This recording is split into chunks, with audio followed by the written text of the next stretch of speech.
Nice shot. Nice shot. Ooh, with the buzzer beater. Oh no. Sorry, Josh. Cabbage Gatekeeper stole your crown.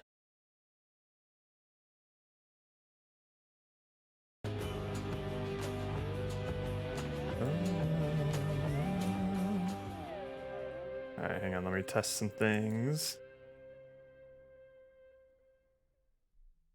I am not liking what this camera's doing to my face right now. 1 sec. Ah!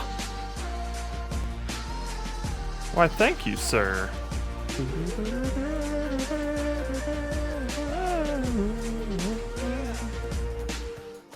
Oh hey, I got one of these. I appreciate it.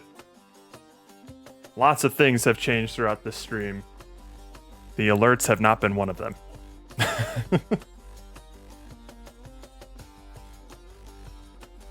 Okay, let's see. This one? Boop. Yes. All right, you sent me a link to the game. Why, thank you. I'm still working. Hang on, I'll show you real quick. I'm still working on how to make the experience more user-friendly. I like all the functionality and all the things that you can make it do.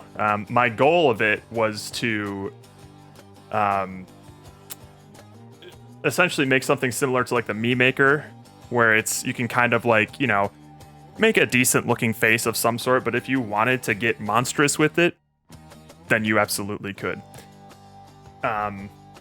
So I really leaned into the functionality of it. You wouldn't believe how much time and energy goes into allowing you to edit the eyebrows and eyes both simultaneously and separately. It is such a pain in the ass to support that, but I feel like it's such a critical thing to be able to do. People have really taken advantage of it. I don't know if this will build right now. Oh, we'll see. We'll see. But I'm basically doing a big ol' overhaul of the UX. So you log in with Twitch. This took a pain, like an hour and a half to do. No, more than that. So basically what it is going to look like. Wait, where is the hello? Oh, are these not up right now? Alright, hang on. Let me just turn these on real quick.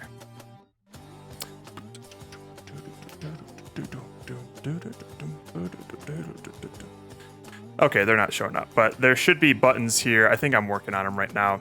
There's buttons here that'll be like, oh, this is the sprite changer, this is the position changer, scale, blah, blah, blah. Right now I'm only working on like the sprite stuff. So you'll be able to like pick whatever attribute you're editing on. Whatever you pick should update what's on the button. And now when you click these eyebrows, you can either do both or the left one or the right one.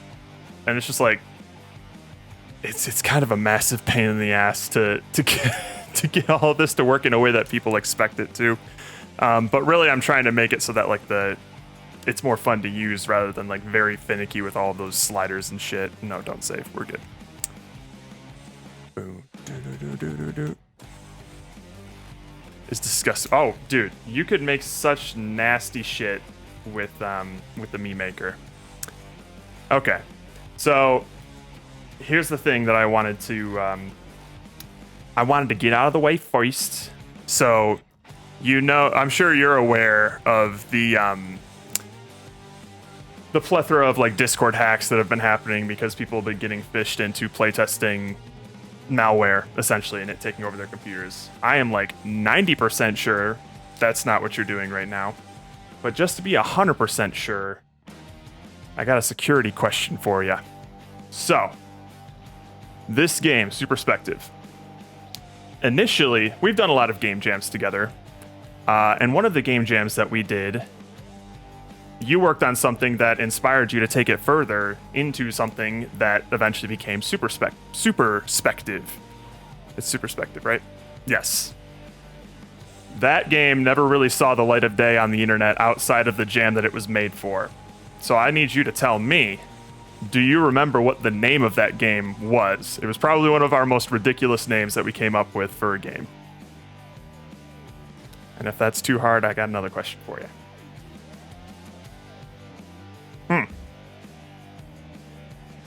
Thank you. All right, cool. Now I know this is the real you that has sent me this stuff.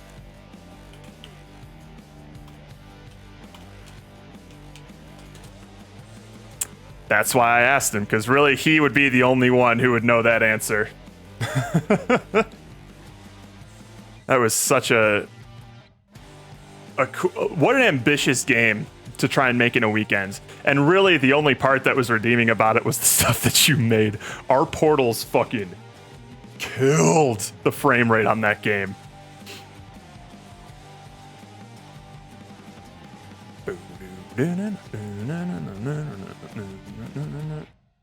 Oh, this is really sick. If you haven't seen this yet, Boats, Josh, how long would you say you've been working on this? It's been like a couple of years now, right? Obviously on and off, but portals didn't even render correctly except from like one. Yeah, exactly. It was just like a static camera, I think, that was pointing into a level, and they were all on all the time, regardless of whether or not you were even in the same room as that portal. On and off for like 5 years. Yeah.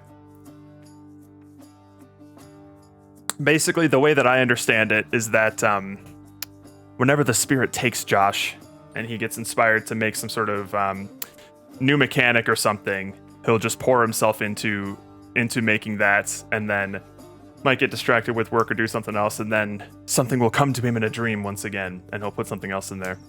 I did. I'm gonna have to pick that up, Boats. So our boy Boats here. Game dev. He just launched a game on Steam. Protocol Delta. This thing's pretty dope. I think I remember playing this one. I liked it a lot. It's exactly my kind of shit of just like super simple roguelike action. Oh yeah, absolutely. Hang on, let me post the link in chat. Boink. Nope, that is my Twitch page. Boink. Protocol Delta. It's some cool shit. It's right up your alley, Josh. It's a roguelite. But yeah, super simple stuff. And I think what I really liked about this one is how you're able to convey like the mechanics and how the enemies worked with very minimal instruction. Like their shape would either indicate their shape or color would indicate how they work, or just messing with them and shooting them once and you suddenly realize how these things function. I'm glad you don't hold the player's hand on that. But yeah, this is super sick. Hope this has been doing good for you. I'm gonna have to pick this up. All right, I believe, yep, that has completed. We're not gonna put it in the Lethal Company mods, thank you.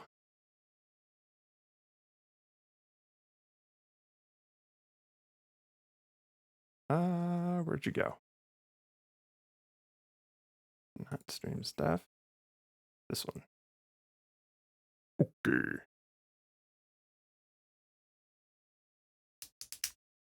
That's the second time I got that. A bunch of Nova Drift. Ah, nice. Dude, that Nova Drift game looks sick as hell. I'll have to try that out too. After the Slay the Spire bug stops sapping away all of my free time and energy. 9 new characters and unique mechanics for each guy. Holy shit. How long did you spend on that after the jam, Boats? All right, let me see here. I think. Hold on a sec. We're just going to get Matrixy real quick. Woo! Move this over here. I love Windows management. I feel ya.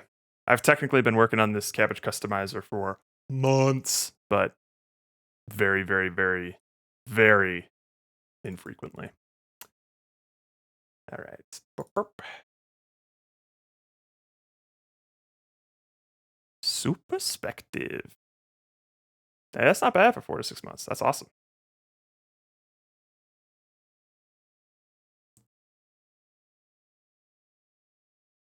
I'm only just now realizing, Josh, you are a founder of the channel. You're one of the first 10 subscribers after someone rated my channel and then dropped like 50 subs in a single day.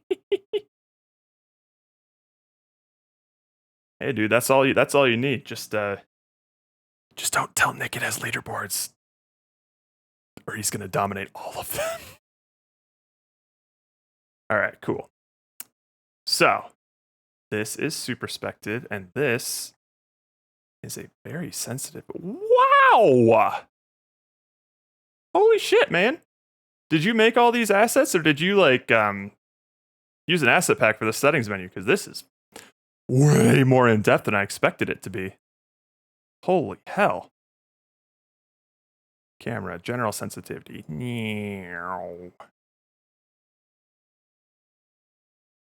Jesus Christ. Dude, UI fucking sucks. I'm trying so hard to homebrew my own shit for the Cabbage Customizer, but god damn, is it such tedious work. Imagine Josh not doing an insane amount of manual work for no reason. Dude, no, this like, say what you want about it being like superfluous or whatever. I would disagree, but like when a menu looks like this, it really adds like a sense of like legitimacy to the game for somebody who's like buying it and looking through it. If it looks legit, you got a bug report button and everything. Does it work? Oh well, that's fine. All right, that's too low. 20. That's better. Makes our game look so much more professional. Yeah, absolutely. That's just how it goes sometimes. Sometimes you got to view things from the eyes of the gamers, and when they see a bunch of like dev menus, like we're used to seeing that stuff as we're making it, but it really looks unpolished when you put that into the hands of players. Bug report buttons bugged. Classic. All right, so excuse me, but I'm just gonna do my own thing here. Ooh. Okay. Oh wait, hang on. I don't think chat can hear the audio. Let me change that real quick. Do this one.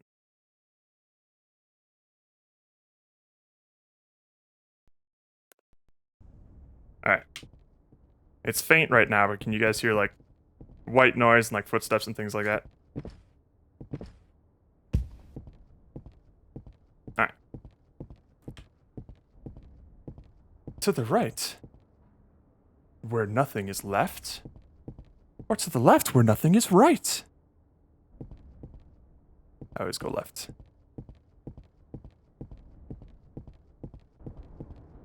The light.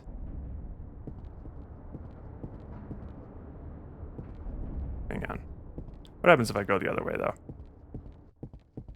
Making a trailer can be a lot of work sometimes. It'd probably be especially difficult for this game because you obviously don't want to spoil any of the puzzles. Well, I mean, you'd probably have to spoil a couple of them, or at least maybe something like this, because it's immediately just cool when you see something like that, but you don't necessarily need to like spoil the whole puzzle.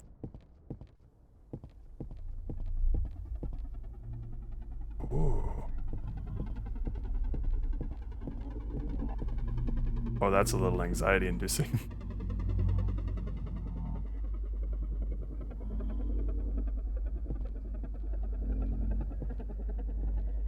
I like that.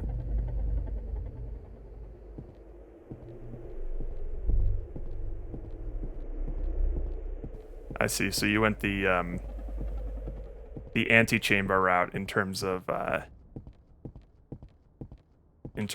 toggling walking and running. Although I will say the walking speed seems pretty, like if I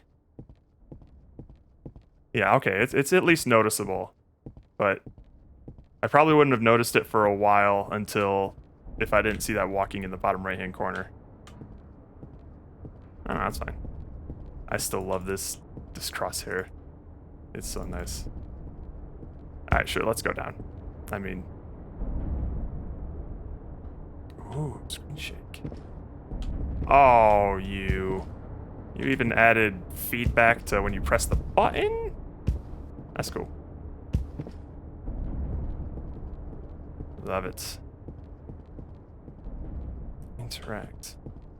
See, that's just nice.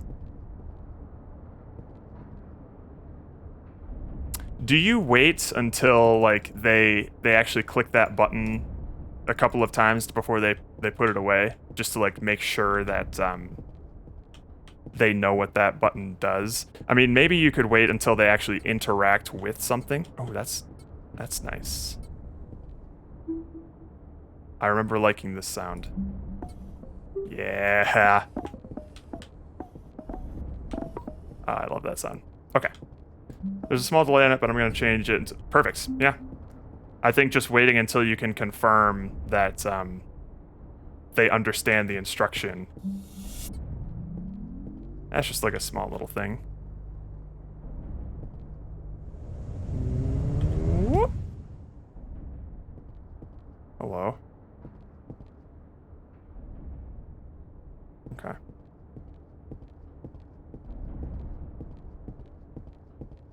Hang on.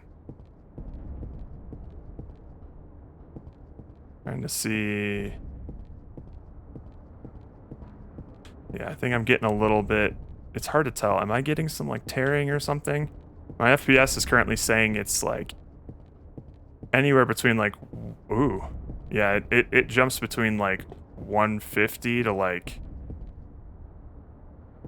250. Even though these are 144 hertz monitors. Yeah, we'll see. Also, the setting here says borderless full screen, but it is not. I am locked into my screen here. Anti-aliasing, sure. Yeah, no, that's fine. Yeah, I like it. See, that's interesting. Hey, don't, hang on. Let me... Oh God. Oh Jesus. Okay.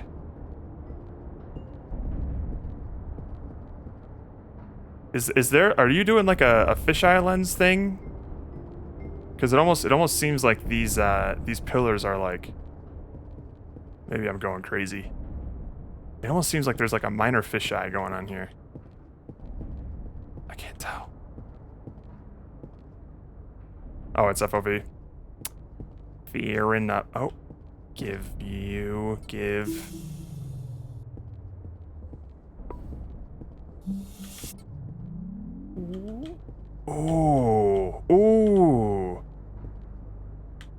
Ooh, I like that.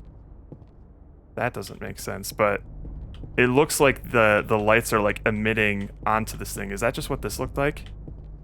I like that little shader effect. That's cool. Was that like that when... Okay, so it was always like that. I thought like the lights were like emitting onto these stairs, which would be wild. Give.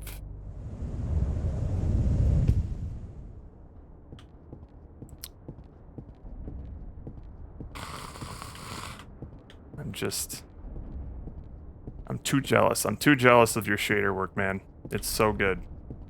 It's so good. There's actually no light. That's actually like ideal. That saves so much on performance, man. It'd be really hard and impossible to solve with non-Euclidean geometry. If you don't have any like lighting in this, I would be curious to see how this functions in WebGL. because lighting is just one of those things where like it just absolutely tanks the performance, or even just like changes entirely. Like there's so many settings that you have to tweak to get something to work in WebGL. I would imagine you have a lot of pretty complicated processing stuff here, and probably a lot of like composite shaders. I don't know how WebGL handles composite shaders, if it does at all, but it'd be worth testing out. Maybe it's because I've been dicking around a lot, but I would be curious to see what a pair of fresh eyes, how a pair of fresh eyes would interpret something like this, because it feels like it's been a long time since I've seen one of these pillars and remembered what it did. But I'd also be curious to think, like, is it a guarantee that they know what these pillars do before they get here? Or what if they just dart right to the left or right and not read anything? I think you'll definitely need like some fresh eyes on that, because I've seen these pillars like countless times at this point. All right, let's see here. Oh, you have an Uber shader? Oh god, my condolences, dude. Ooh. Ooh. Yay! I love all the audio work that you do with this stuff, man. That sounds really cool.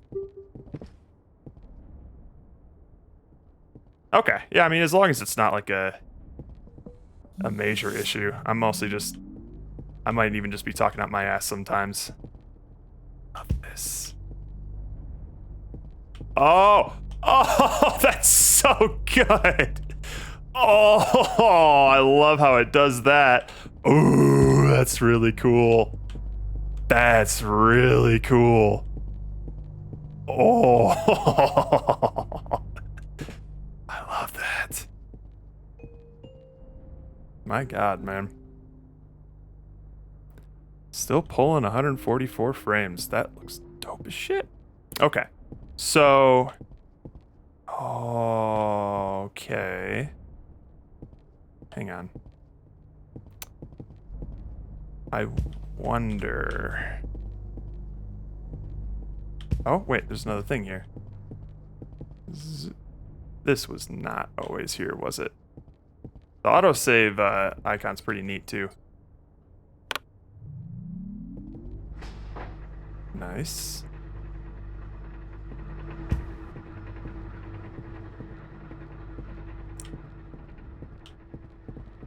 Oh. Oh. You son of a bitch. You son of a bitch. You little son of a bitch. Oh.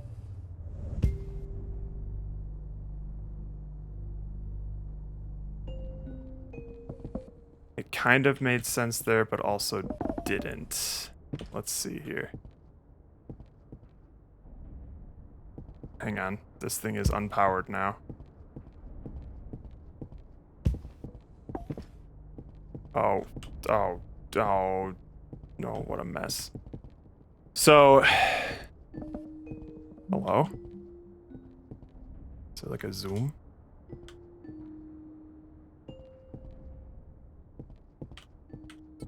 Is that what's making the...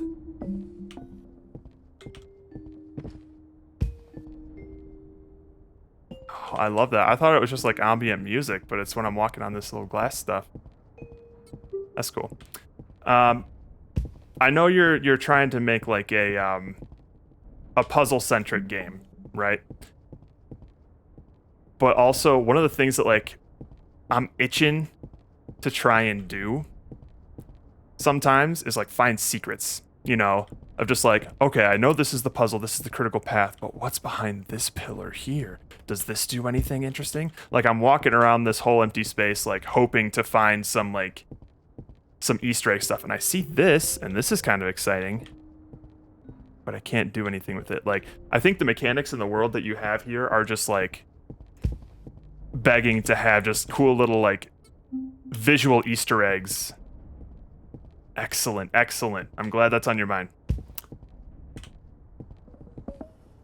Oh, what's this? It reminds me of Antichamber. This is a game that my buddy is making called Superspective.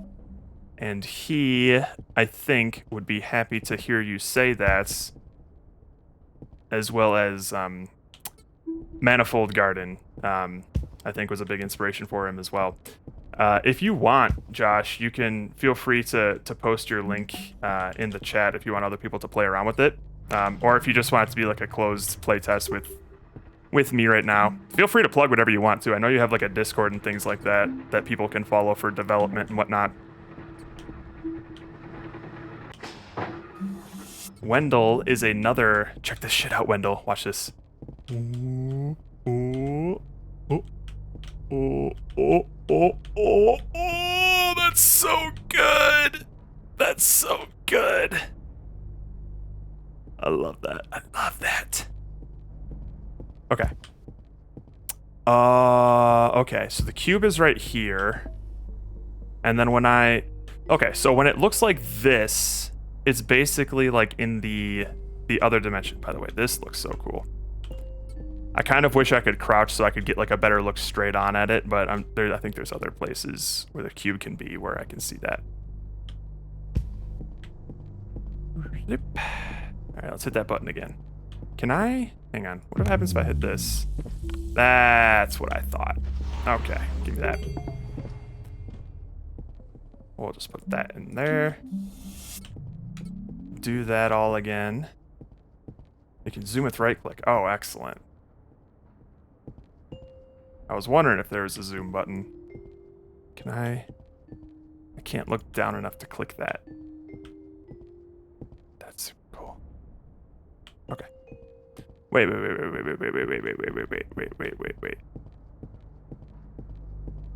Zoop. Is it still there? Oh, that's where the pillar is. I see.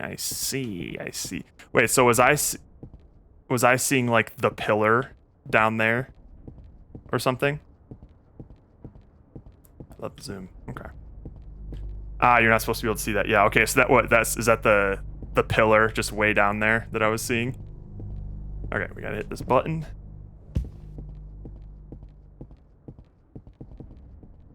Boop. Okay, that's going up. Ah, nice. So I was being mildly clever. Okay, so the thing is that I need to grab that cube and bring it over here, which I think I can do if I'm just quick. All right, let's go. Woo! Excellent. Oh, you son of a bitch. You son of a bitch. That's so fucking cool. All right.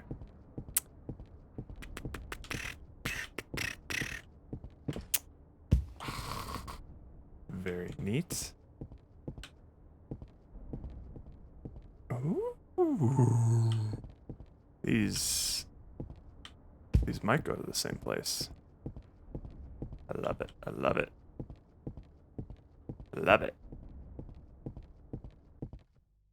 Sometimes we may feel a little lost. Ah, you bitch. God damn it. All right, you. All right, we got a broken ladder here. We cannot interact with it.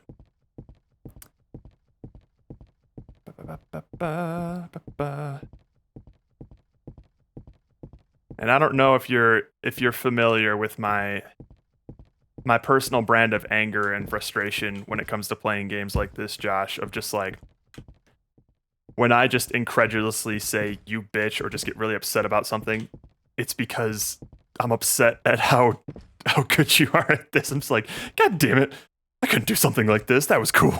All right, let's go. I get the feeling I know what this is.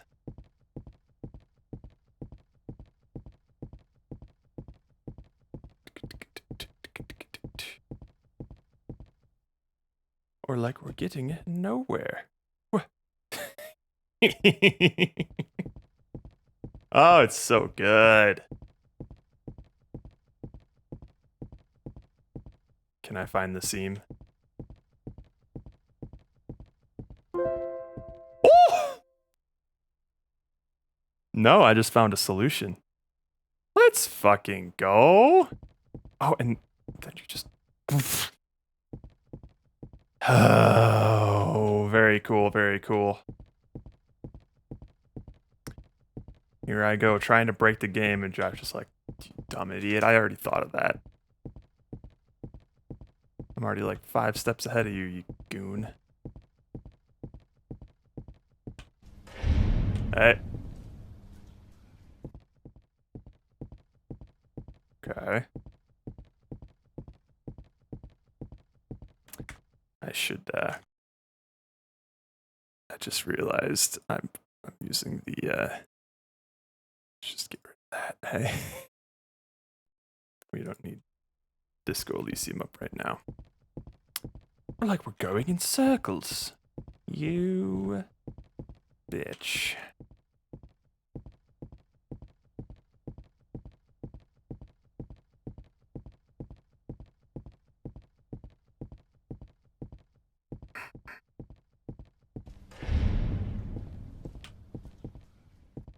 Hold up. Okay. Alright, let me just double check something here. Yep, we're in the same spot. Let's see what is over here. Because I think what I can do... I almost... Maybe... Let me just double check something here. Because maybe that's just like a wrong path sort of thing, but I want to see what happens if I turn around after the ka-chunk.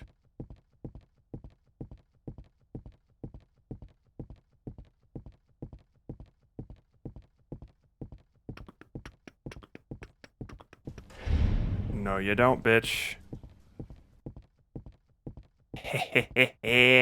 Oh, it just brings me back up here. Okay, so is that... It looks like that's, like 2 different ways to get to the same upper floor, it seems like. Oh, really? Well, it's... See, this is the thing, is like... If I could describe what I was doing, I wasn't necessarily trying to solve that puzzle. It was more so of just like... I was trying to break the game, or like, I wonder what happens if... Like, I was exploring, in a sense. Because I feel like this game really invites that sort of thing. I'm actually kind of surprised that other players haven't like tried to do that. Yeah. I think one of the thoughts that I had as I was going through that is either my character is very small, or this world is like gigantic. And it kind of, especially with like my movement speed, which I think for the most part, like this movement speed is fine for like a first person shooter kind of thing, or some sort of like first person adventure game. But it does take a while to get through this tunnel and sort of like experiment with it. Like for each iteration of this, it's like, oh, you came in the same spot you came out of. It feels like it takes quite a while for me to get to the other end to confirm that, and then probably do it one more time. So I can like 100% confirm what's going on. And I think like it probably like de-incentivizes players to mess around with it, because like the cost from a time perspective is kind of it's not like unbearable, but it is, I think, significant to the point where it would probably discourage someone from fiddling around with it. Because it does take quite a bit of time to get to places sometimes. Like not a huge amount of time, but longer than I would expect. You know, just like even coming from like this tunnel to get to the stairs. I don't know, it feels like it feels pretty wide, and it takes a lot of time, especially when like there's nothing else like necessarily grabbing my eye. Like it's mostly just like flat, and I see a place to go up, so I'm gonna go there, and there's nothing there's nothing happening along the way. There's nothing like on the floor or anything like that, and it's just like it just feels like a long empty walk to the staircase. And I don't even know if what I'm describing is like the root of the problem or not. But it's just something I'm kind of noticing is that like it sometimes takes a while to get to the points of interest that I want to get to. Shit, I didn't read that. What did that say, Josh?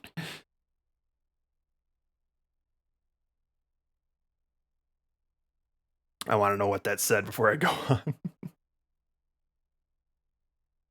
But when we take a closer... But when you close your eyes...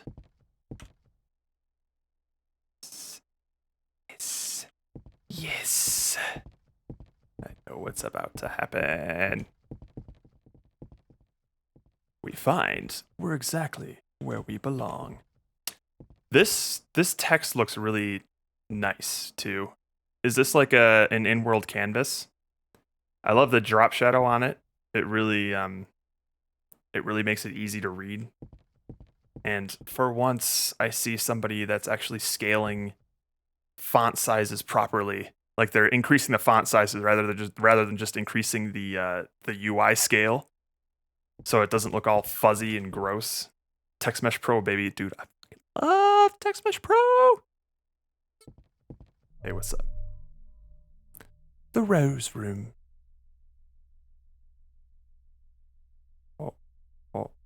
Oh. Okay. One thought here. I didn't notice it. Holy shit, this is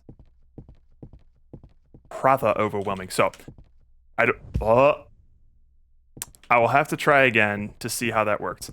But I think this moment would be better if the Rose Room, that title card, came up after you zoomed out of it. Because that was a really cool effect. And I think it's diminished a little bit by the fact that when that title pops up, it almost feels like the game is loading something behind my back. And if that's not what is happening, if instead you are just like very seamlessly transitioning me to another room that I'll see when I zoom out, then I think it would be better if you zoom out and I see all this shit and it says the Rose Room. So that feels a lot more like, holy shit, like how did it do that? That's so cool. Because I think that little title right there took away from that moment just a little bit. Because I know I've playtested this game before and I've seen you pull this shit off and I loved it.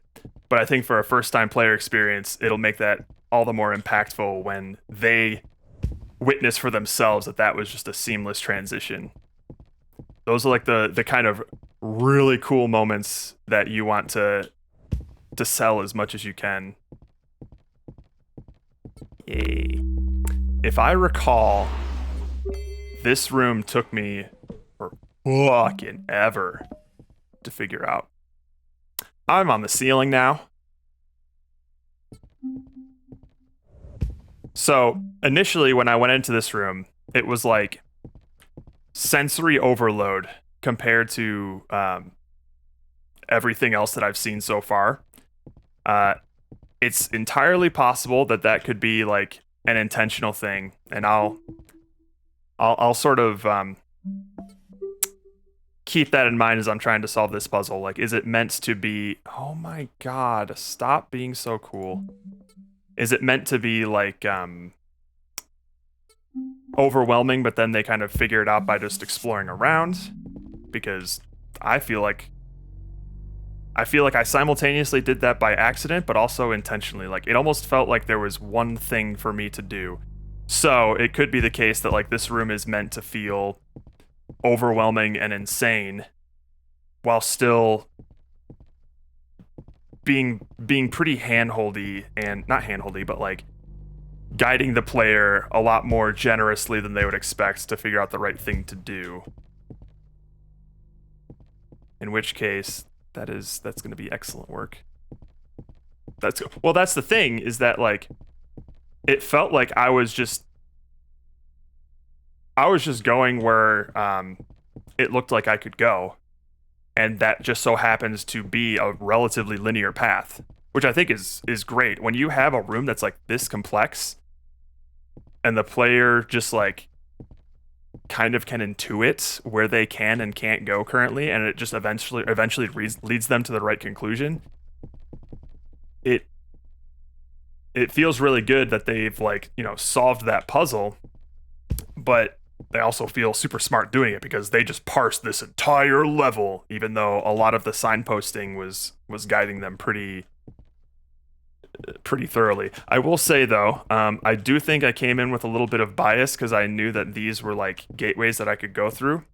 I don't know if there's enough contrast between these side windows and this opening for players to be able to tell, say, like at a distance or like from a different angle here. Like if I'm looking at this red room here and the wall is kind of taking up a lot of like that desaturated color, it almost looks like that's blocked off too.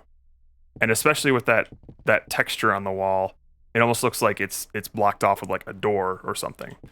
I don't know how you could make it clearer that this is like an entranceway that you can like go in and out of. But I'll at least I'm mostly just acknowledging that I remember playing this level before, and I do remember being able to walk through here. So that might not be an issue that I might face, but someone else might.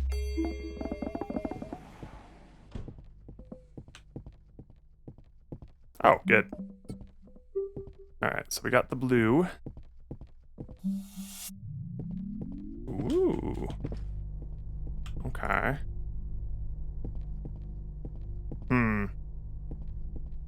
And this is just I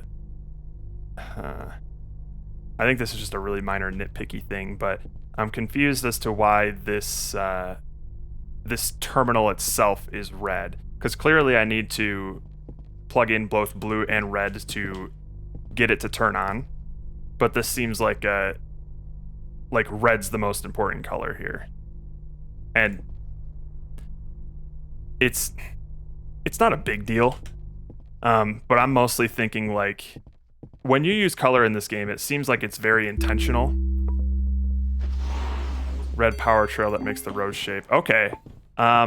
Is it possible then to use a different color than red and blue to turn them on? Just because like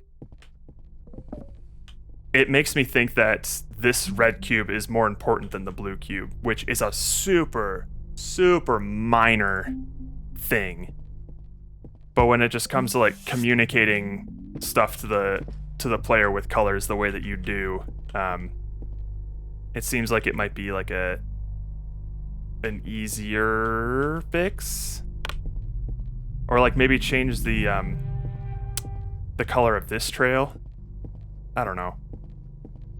It feels like the blue cube is like, what's the word? It's just less significant than like the red cube when it comes to interacting with this panel, even though they both play an equal part in doing this.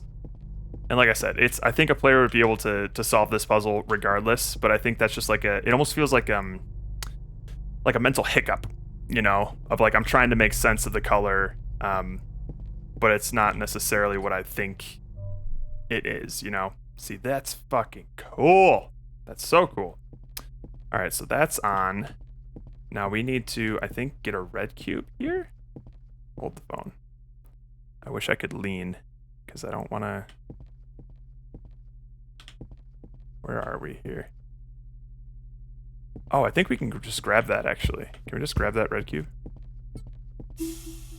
Nice. Now, where does this go?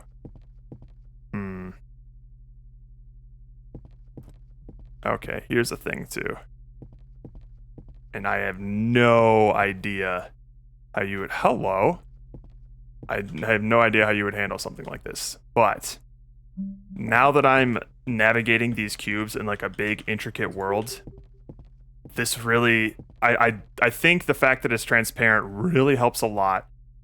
But I think the outline of the cubes are a bit too thick, because especially when I'm going like in this direction, I feel like I'm trying to like look around the cube to see what my options are and what I'm doing with this thing. And especially because color is such a major part of like signposting where things go. The fact that most of my view is taken up by like a tinted version of the world really makes things difficult to go around and plan for. But yeah, I don't know. Maybe that's just a me thing. But I just got that little notion as I was like chatting with you and trying to move this cube around. It's like I felt myself leaning, like trying to see what was around this cube. Okay, so this needs to go where though? I can't tell. These wires are going all over the place. Going down here.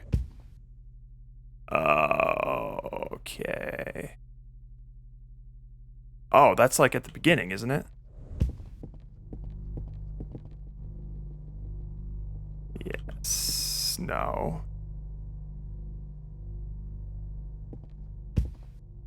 Wait. Oh, shit. Interesting. Okay. Oh, I'm here now. Shit. Oh, I'm dumb. But hang on. Am I dumb? Let me grab that cube again. Where'd I put it? Come back over here. Could be like it attaches to the player just barely. Yeah. Like he's kind of just like holding it in one hand sort of thing. Where did I put this? I put it here. Alright, we need to put it back where I can grab it. Bloop.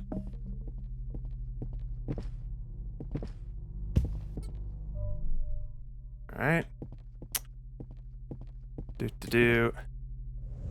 I do feel like if the cube is going to take up this much of my field of view, one of the things that could alleviate it is just like bringing in the white bevel a little bit, but that might mess with like the aesthetic of the cube and everything. So I think Boats' idea might be a good avenue to explore as well. And that would be really cool because, dog, if you could... I'm sure a lot of these puzzles like rely on you only being able to carry one cube at a time. But if you could like double fist cubes, that'd be kind of neat. That opens some avenues. All right, where's this going? Okay, we got the red. Now we need to get the blue.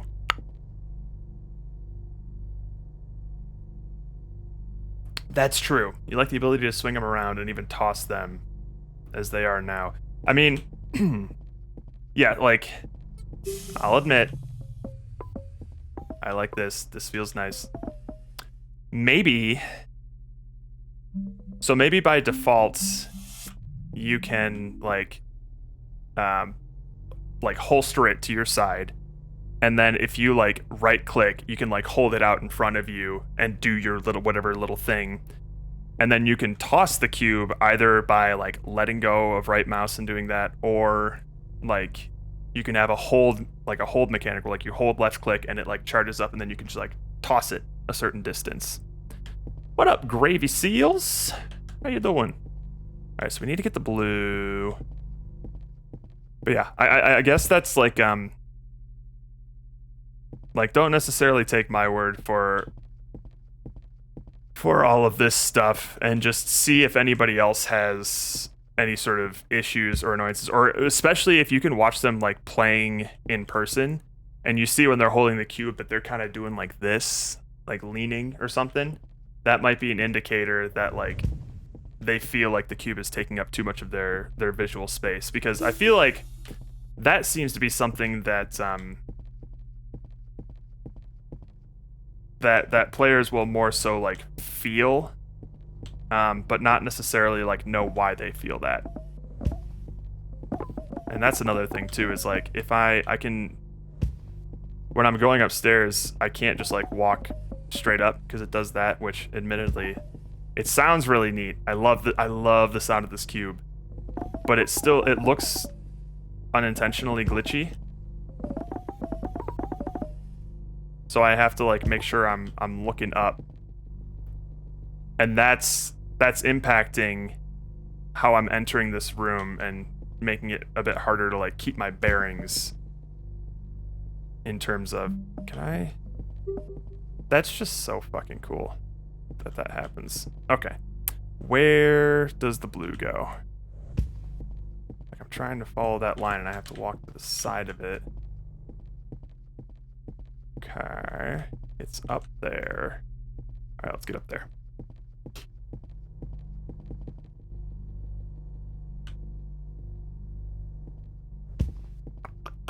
Right, okay, so we just need to drop this and pick it up the same way we did with the red cube. Okay. But if you close your eyes... Okay. Woo! Zoinks. Right, it's right there. Can I...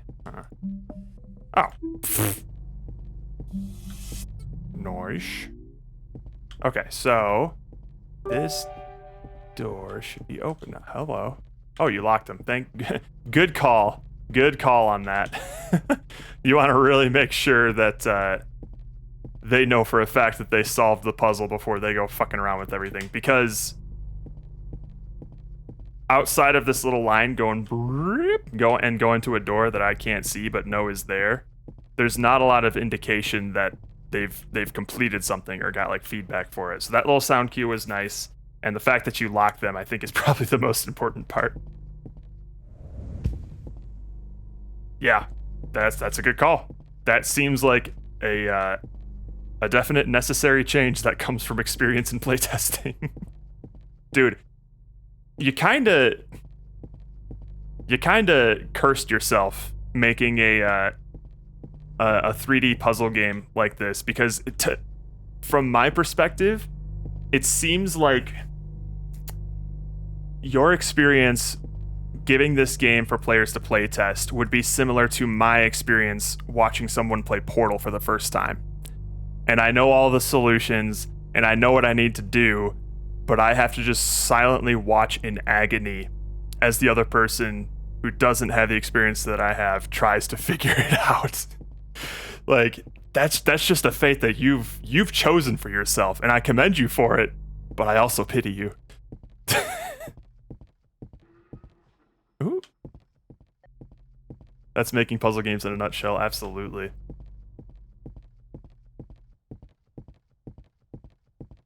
I really should experiment with making more puzzle games, because it's such a daunting endeavor, I think, to try and make a puzzle that is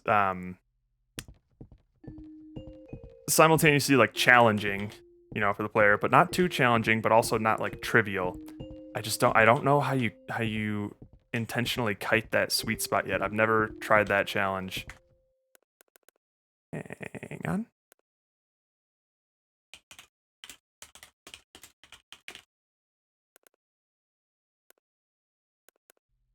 Huh.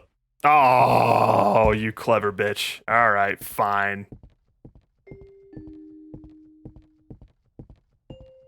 Okay, we need a blue ear.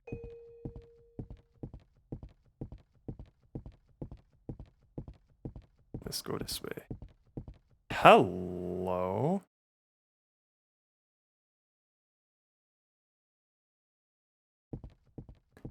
If you do let players jump into the void, I would recommend then, if by necessary evil you just mean like necessary evil for now, it would be nice to put up some like shoulder high railing here to make it very clear that you can't even jump over it or anything like that. Because otherwise, like, an experience like this would basically tell me like, oh, I can't fall off the edge anywhere. All right, good to know. And then I wouldn't try it later, or I would be less likely to try it later. I would probably still try at my next opportunity, just because I want to see what happens. But hello? Huh? Oh. Oh no. Oh no, you little shit. Are you about to do something with scaling? I love these. I love the little music box sounds here. It's so good. You motherfucker.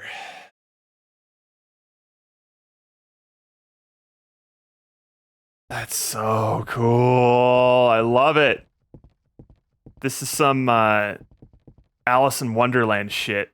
You motherfucker. That's so cool.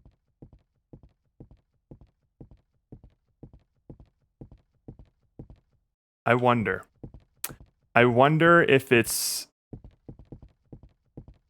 worth getting weird with like the sound design. Like if my footsteps suddenly become like a little higher and higher pitched as I go through here, or if you have some kind of like echo in this room and you can hear the echo get like quieter and quieter as I get smaller and smaller. I think that'd be awesome. I'm just trying to I'm just looking at how you're doing the portals here.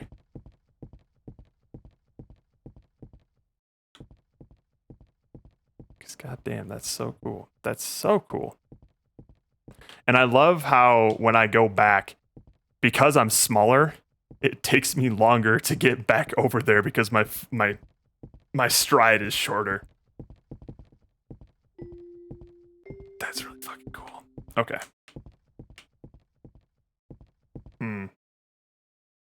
Yeah, some of your windows seem a little too lightly tinted. Like I can tell once I get up there and see the texture.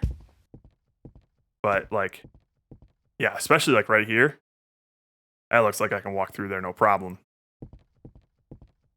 And then I get to it and they got the little texture on there. All right, I was seeing some things over here.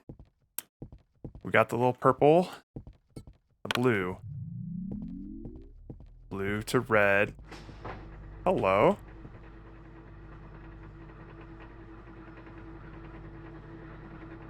The code to scale arbitrary message for this was, of course it was. That sounds horrendously difficult. Okay, so now it looks like I can put a cube up in here. Probably a purple cube. We'll see. I couldn't exactly... Alright, so these pillars don't look like they do anything. I couldn't tell what I would be... Oh, there's probably something...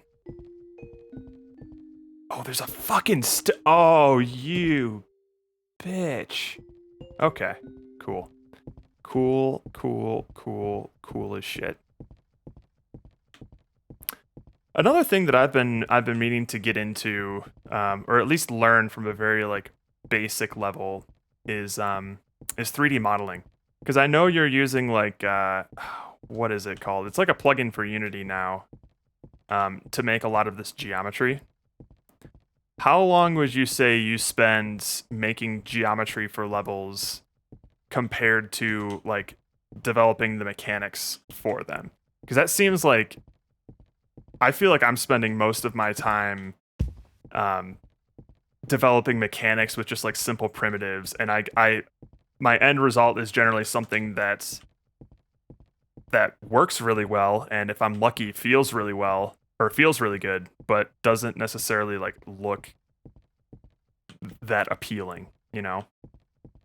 Most of my time is spent on level geometry. Yeah, see, like, I feel like I would be more okay with that if I was just more familiar with how to do it, because the barrier to entry for me, like, learning how to do 3D modeling and level geometry stuff, I'm scared that will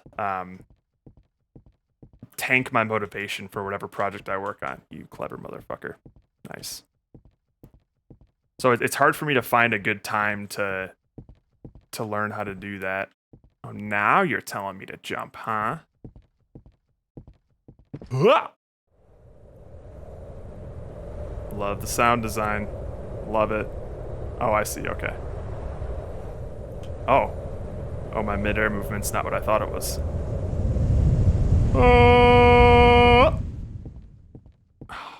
That was cool. Wait, hang on. That was cool.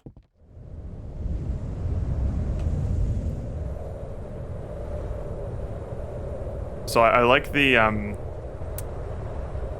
You've put a lot more effort into the sound design than I would expect. I love that when I'm about to land on a platform, you have that rumbling that gets higher or like louder and louder until you like land. That's a good effect. Very cool.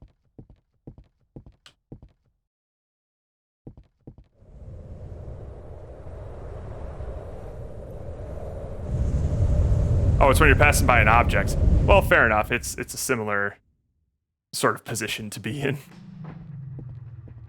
Huh? What? Oh, okay, now I'm in the negative world.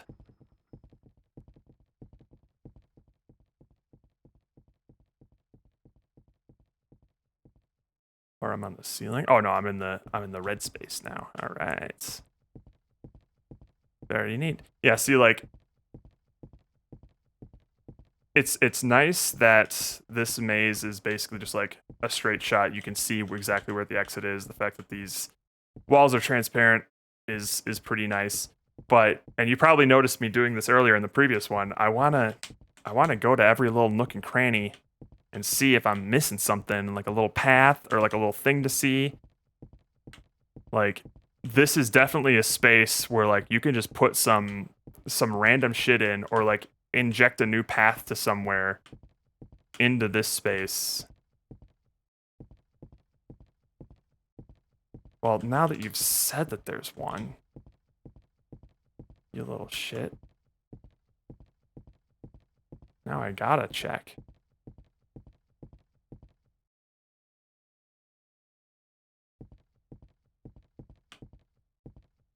Well, I don't know, man, because like when you, especially for a game like this, when a player is rewarded for being curious and looking around and interacting with things, the moment it happens once, dude, they're gonna canvas the entire fucking game and try to find every other instance of that. Because they're just like, oh, whoa, the dev thought of this. That's awesome.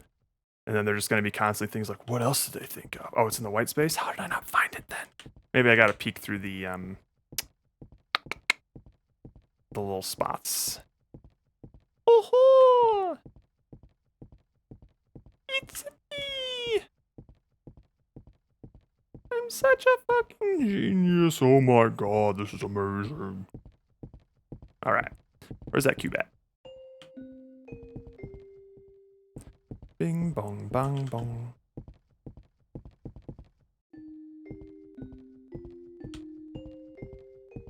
Am I hearing pentatonic scales in here? I know an Orbitunes ass vibe when I hear it. Forgot what scale it is.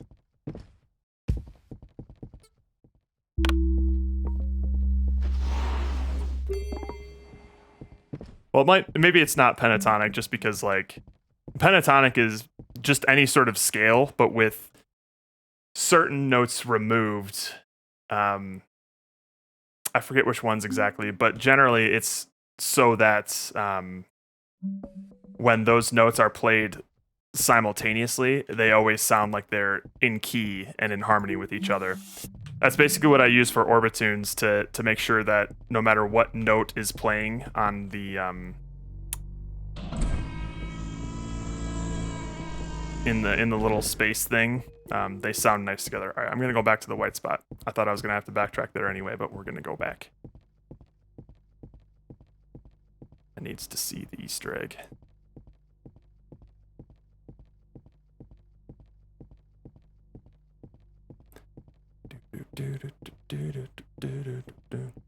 No, my love goes on forever, ever, ever. Oh yeah, I don't know if you noticed, Josh, but that link I sent you was Mystery Skull's basically remixed his entire album to be lo-fi hip-hop beats. The door opens to a shortcut back, but at this point, oh, whatever. That looked like a new section I was going to.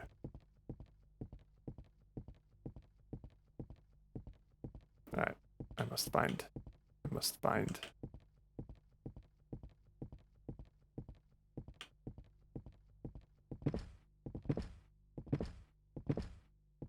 Trying to find the speedrun strat up these stairs. It's super cool. Huh? Hello? You weren't here. Shit. Please tell me there's a cube over here. Do I have to go grab that cube that I just got? Oh,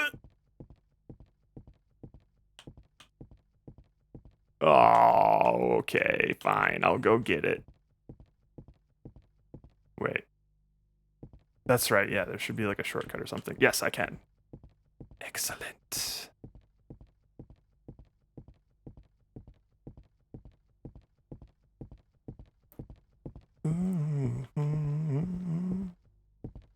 Said no. Come down here, you little shit.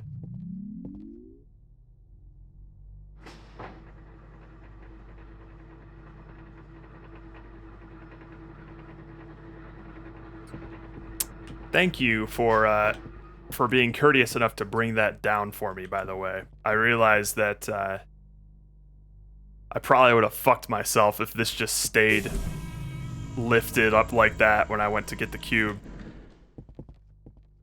And I noticed I had to press this button to bring it back down because there's no way that I would have been able to place that cube if it was already pressed.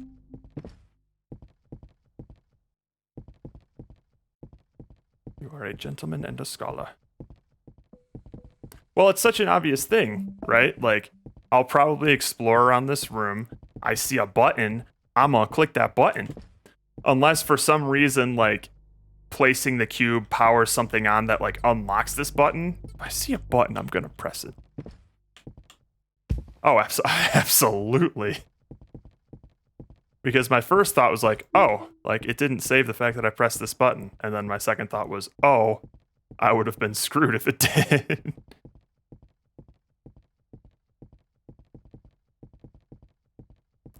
This cube must have been a bitch to... This must have been a real bitch to scale as I'm holding it through the scale tunnel.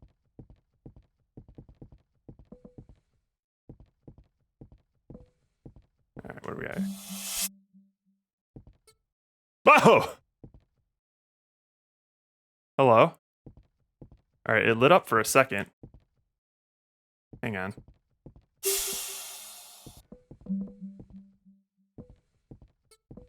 Hold the phone. Yeah, this is pretty intricate. You made like the book model and everything? Okay, let's see. That's all that happens right now? Okay, did I see lights like pop up when I turned to look at it? It almost looked like they popped up for a sec. That's pretty fucking dope. That's cool. I like the little like accordion sort of feel to it. Oh, there's an inside, you motherfucker. Can I go in this?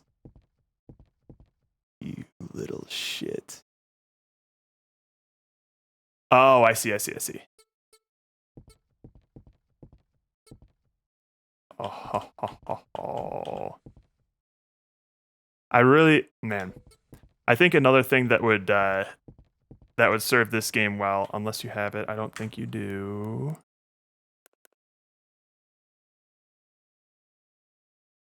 Yeah. A crouch button of some sort.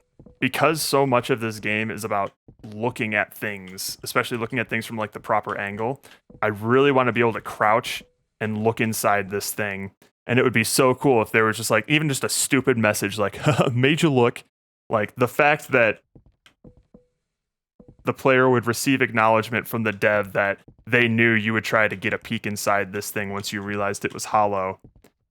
It's just like little moments like that I feel like could be a huge win because, for lack of a better word, it's like it establishes a sort of like trust between you and the player in the fact that like they can trust that you, when they explore and try to do some of the most like tedious or nonsensical or pointless things, they can trust that they'll be rewarded for it in some way, that they were acknowledged. It's like, oh, I did a smart thing, and the dev expected me to do it. That's so cool.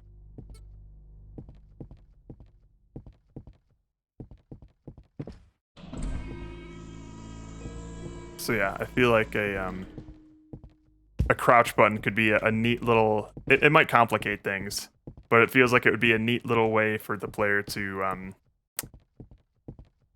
interact with the world.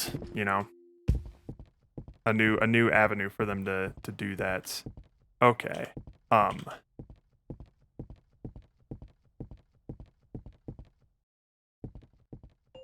boom, boom.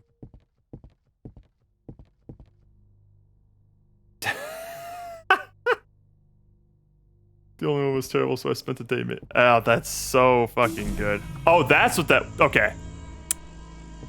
I'm sorry I didn't realize what that was, but that to me looked like a what would you call it? Like a lore oracle or something. Like this is like where the master text lives, and it was about to drop some deep shit on me. I am just now realizing that it's the school from Zoolander. Ooh. I do think that should be more of like a door animation or something instead of just like a. And the only reason I bring that up is because everything else in this game so far, with regards to like reveals and things, has just been so crisp. Did I miss something back here? When I turned back to go check out that Easter egg, it looked like there was a different room.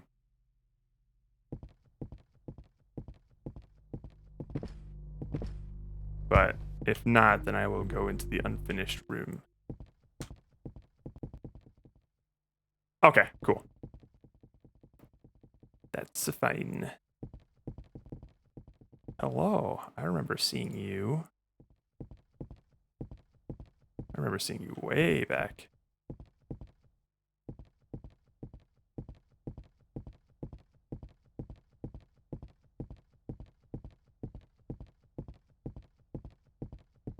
Hello.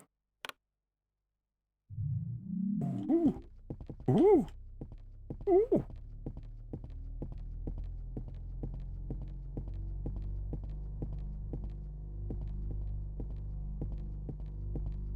I like the little hum. I'll get to you in a sec. What is this? Okay, that's the entrance. Okay, so I must have gone in a circle. We basically turned it on. Did I miss anything? Yep, that's in there. Just pulsating away. Hold the phone. That's not the same room. That is the same room. Oh, Dennis, what a mess. Getting the hum to always come from a point on the power trail close to the player. I bet. I was wondering, because I wanted to experiment around with that, like how far I got from it to get the hum. But oh, yep. No, it's still spatial. It was just a little too subtle for me to pick up on in this narrow hallway. But I noticed that immediately. That's some good shit. Hello.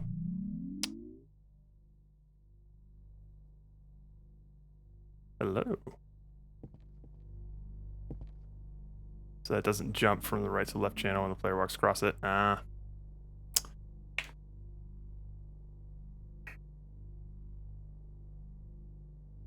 Could you get away with like one audio source that pans left or right? Because I know you can pan audio from an audio source to focus on like the left or the right channel. And then could you maybe use the player's position to the trail as how far you would pan? I'm so not an audio engineer. Well, you can. There's settings that you can tweak inside of an audio source component within code, and you can probably just like point like raycast a vector from the player to wherever the trail is, and then depending on that direction and the magnitude of that direction, you could change the volume of the audio source and the channel that it's coming from, like the left or the right channel.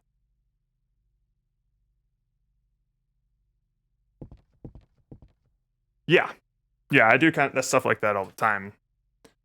You can, from code, you can change things in the audio source, like the pitch, the volume, and I'm sure you can change like I don't know what the setting would be called, but there is definitely a knob on an audio source that you can have it come from, like the balance, I guess, come from like the left channel or the right channel.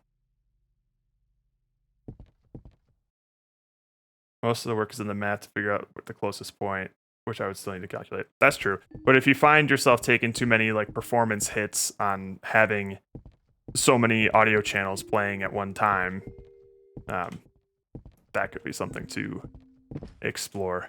But at the end of the day, it's working right now, so it really doesn't matter.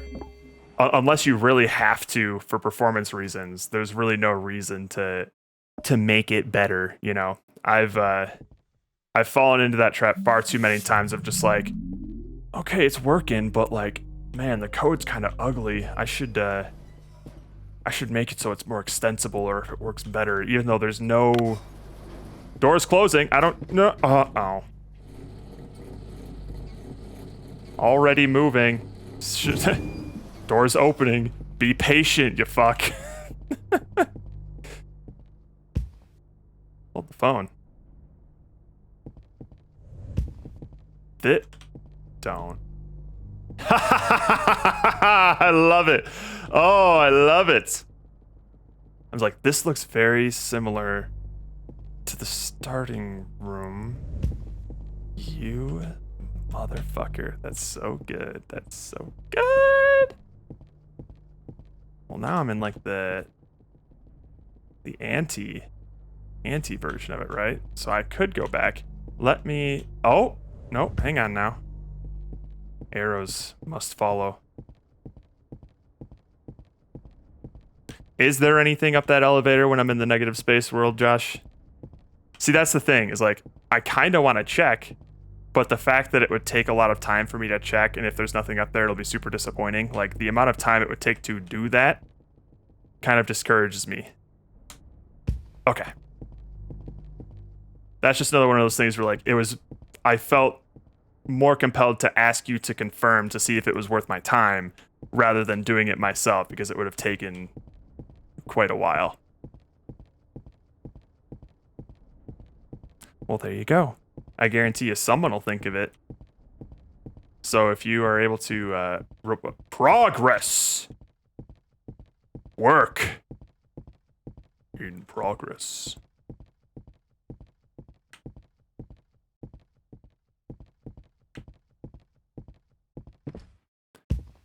I think that's actually a neat way to sort of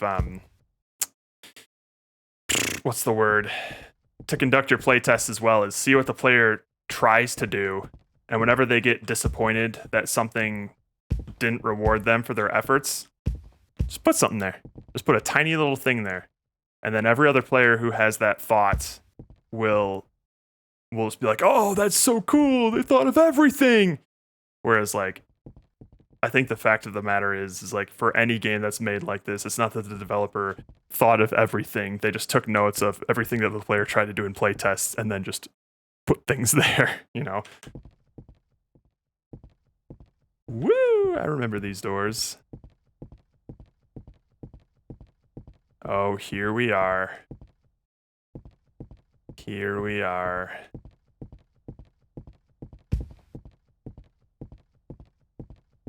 Zoom, zoom, zoom. Oh.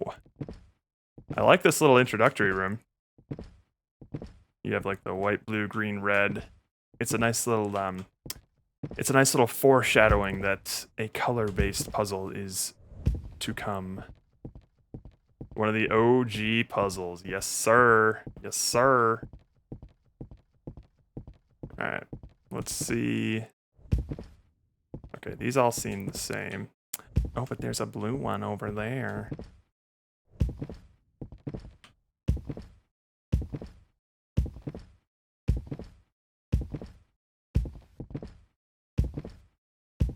I also think another thing that I tend to do with sound design stuff is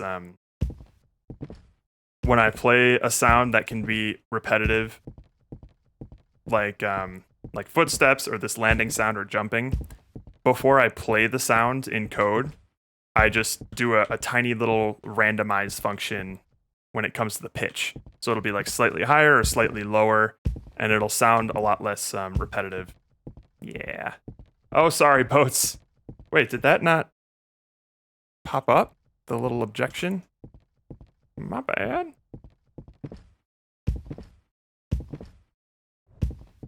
We'll get to disco soon. Alright, let's see here. All of these are locked. On.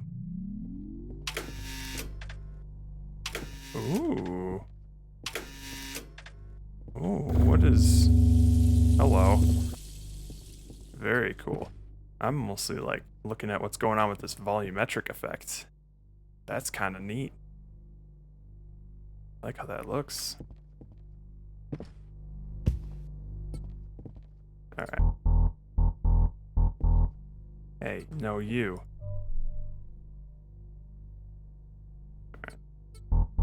Okay. Alright. We need more.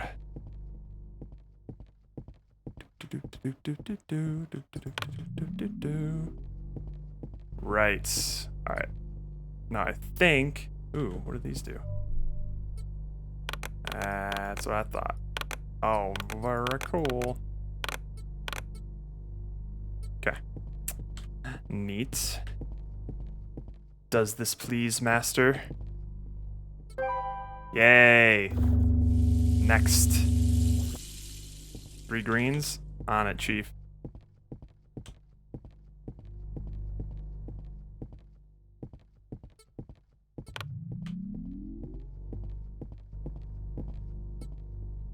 Okay.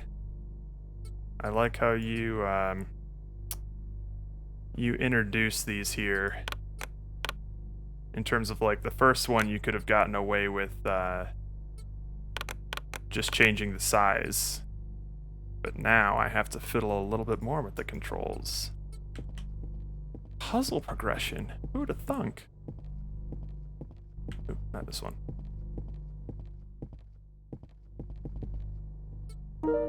Yes. So one thing I will say is that, oh dear.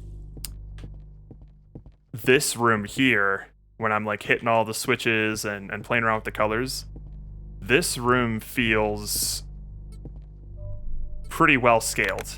Like it doesn't take me forever to get to certain places.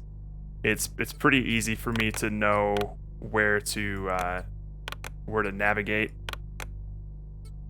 This room feels nice.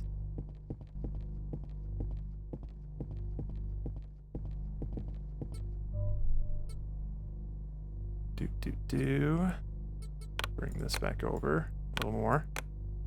There we go.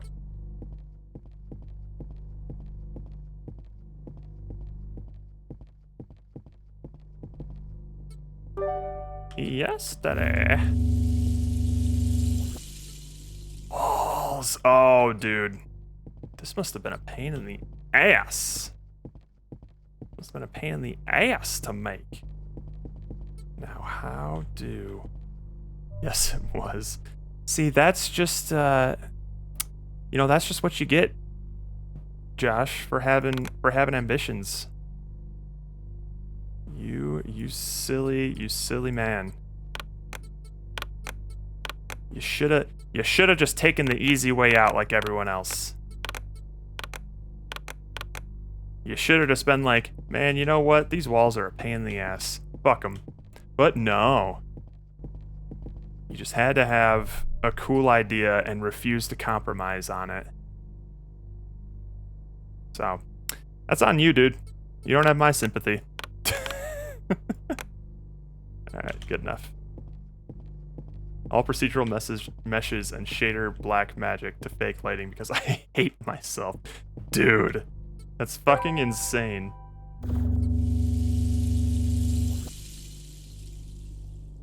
Purple. I feel like I've given this feedback before. That looks gray. I know it's not. I know it's white. And it looks white on this, but that looks gray. And I'm sure you've been thinking that for a long time, and there's probably something to do with your lighting stuff that makes it really fucking annoying to do something like that. But I figured I'd torment you anyway. Okay, so red definitely has to be here-ish. And then green. Okay. Oh, okay. It's again one of those super duper teeny tiny nitpicky things that's totally not actually a big deal. But something I figured I would bring up anyway because I am a bitch.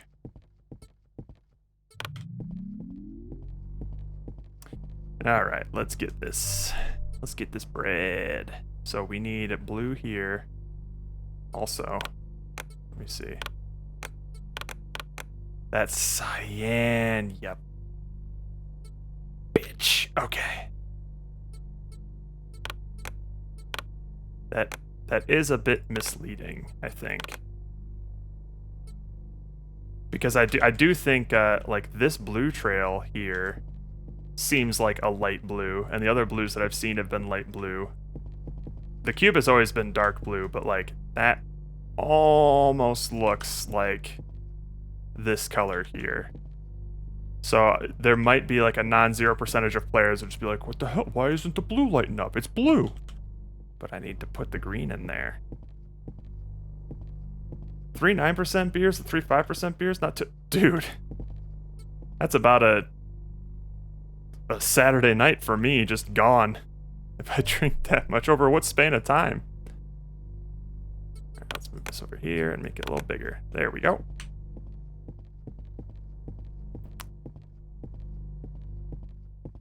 Because when it comes to color theory stuff, people understand mixing red, green, and blue. They understand relatively the they understand relatively the colors that those will make. But cyan, I think, is just one of those colors that the average person doesn't think of all too often. I think it might be a good idea to incorporate a blue somewhere before this, so that they can clearly, because this is our first experience using blue. Just so it would be clear to them the difference between a blue and a cyan, and they'll be able to easily, at that point, they'll be able to put the pieces together pretty easily. Just like, okay, I need to make a color that's not blue, but is like a lighter blue. Oh, just add green, sort of thing. Now you're turning into a real bitch.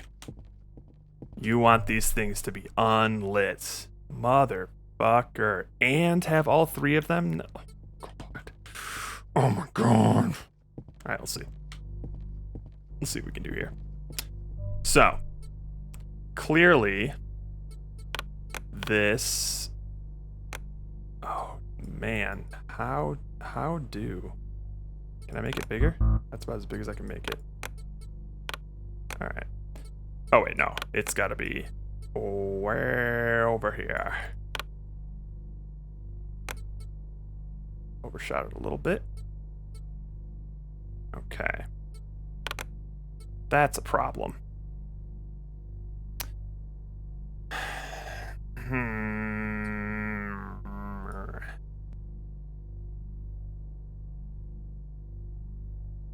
How would I do this? Because if I were to put it at the wall...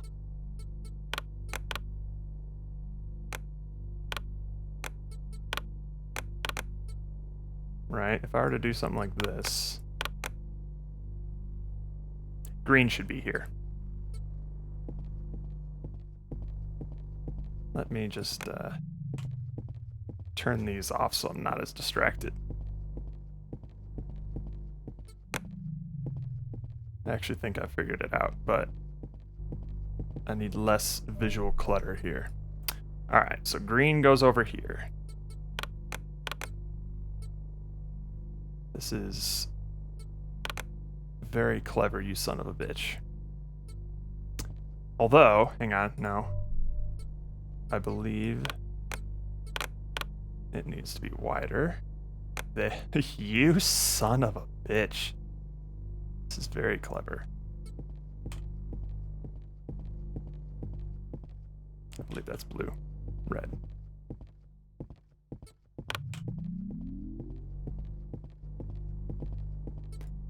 You go to the other side. And let's bring that up. Okay, you need to be a little bit bigger because we're going to need to get that white in there. Oh, and then blue can just like side swipe it. It's very satisfying once you realize how to light those two circles behind both of those walls. You feel like a smart motherfucker. And it is, again, a very clever puzzle. I like that a lot. That's really fucking cool. That's probably my favorite puzzle in the game too. Hiya! Yay! That was weird. I hit the join the Discord. Feel free to post the Discord if you want, Josh, if anyone else would like to playtest this game or give some feedback. But when I hit that button, I got a delivery and my doorbell rang. Ween. So a bit of a diegetic sound design there. Uh-oh, Josh. That Discord link is not the same Discord link that's in your game. Have you updated the template? If so, you should probably update it in this game too. Absolutely, my dude. Always happy to playtest this. I am curious. I do remember you having like you wrote your own like numerical system and had puzzles involving that stuff. And I think the last time that I had someone playtest the game, I gave you feedback for that based on their experience with it. Is that still plans for your game, or did you just end up nixing that?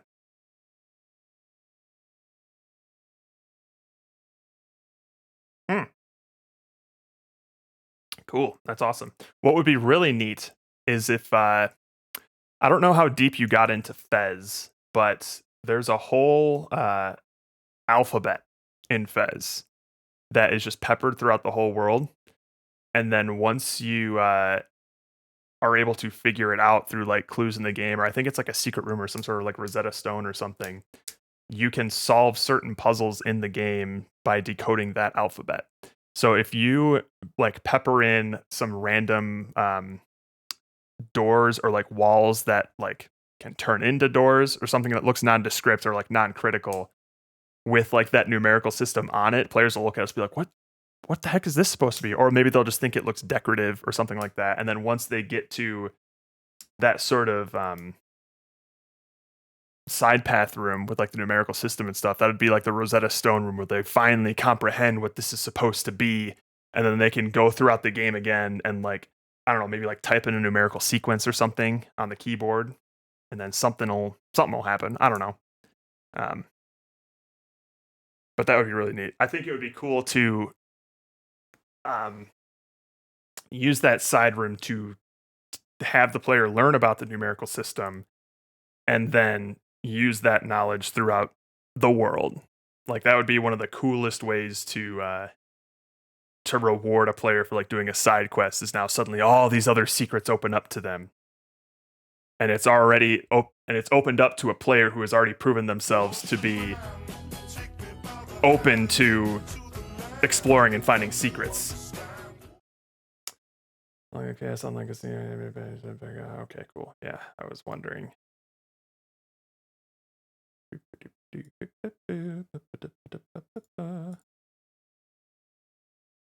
Hang on.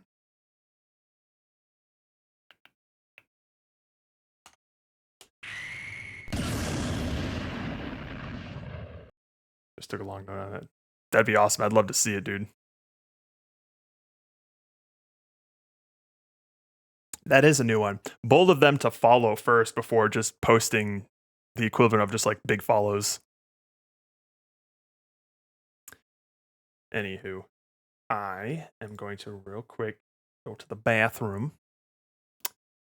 And then we will be back with shocker. This is a Disco Elysium stream. But if anybody would be interested in playtesting this game for my boy Josh, or participating in his Discord, feel free to join him. He's making a lot of really cool stuff. Are you doing Ludum Dare next weekend, Josh? Did you settle on that?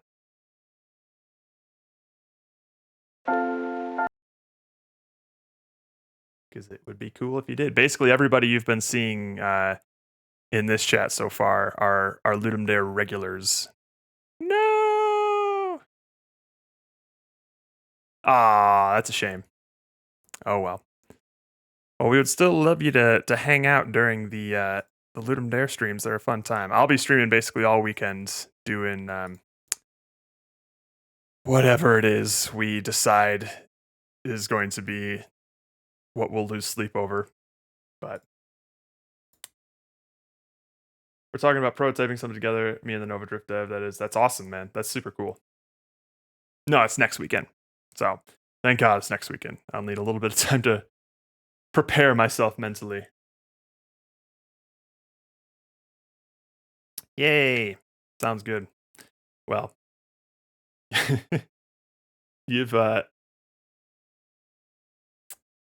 wouldn't say you've missed a lot of important streams. It's been, you're not missing much. You can tune in for the dev streams. Yeah, good night. Absolutely. All right. I am going to go to the bathroom, pick up my package, and I will be right back.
My delivery came at the perfect time.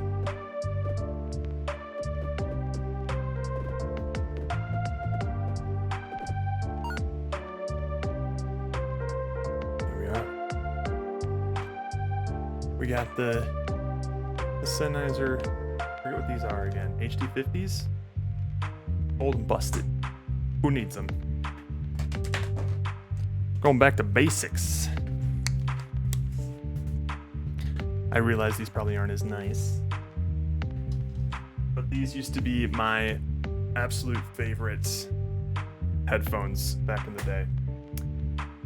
They served me for a good shit, I want to say 40, no, not 40, four-ish years of just like constant use. I'm so glad to have them back. They sound fuzzy. They don't sound great right now. Something sounds clippy. Another thing I love about these things is the detachable side of it. And I'll be honest, the reason that I got these was because I was frustrated with when I go into the office, sometimes my coworkers don't realize that I'm listening to music with my Bluetooth headphones, and I constantly had to like take them out and put them back on. These, it is very clear that I'm listening to something. New phone. Hey, what up, Brooke? This does sound pretty choppy though, so hopefully that's not a defect. I'm gonna try a different chord real quick. Wait. I'll be right back.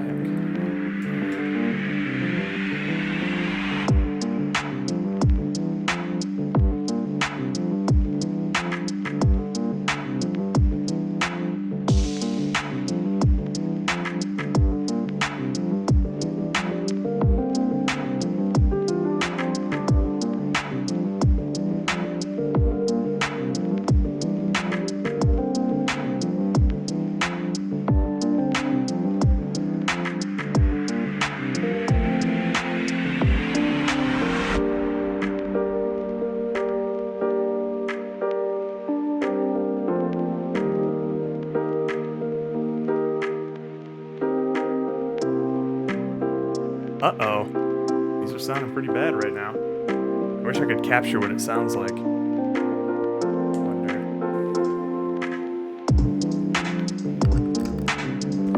Like, it sounds staticky, is the thing.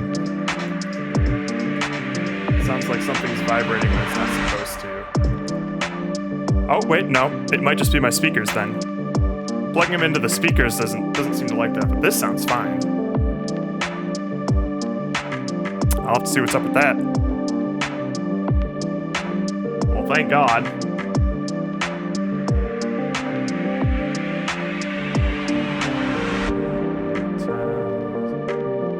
Can't believe you would say that dog's life isn't mandatory.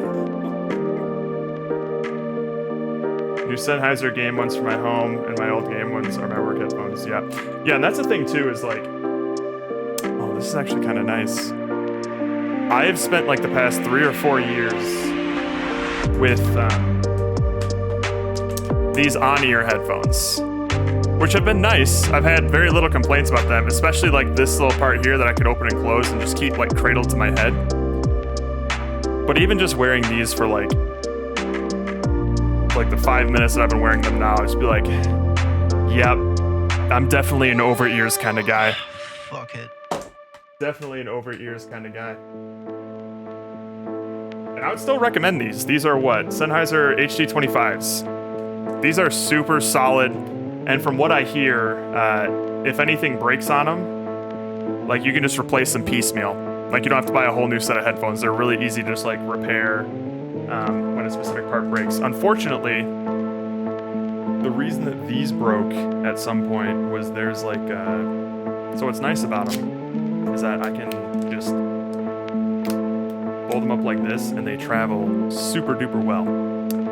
There is a clip, there's a little notch that keeps the headphones from just like, when you open them up, it stops them like right here, so that you can put them on your head.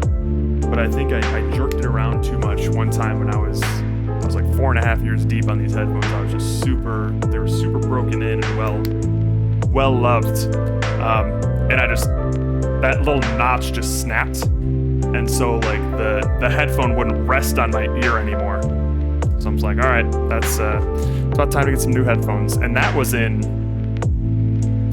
like 2017, 2018. And I was saying, Sennheisers are great.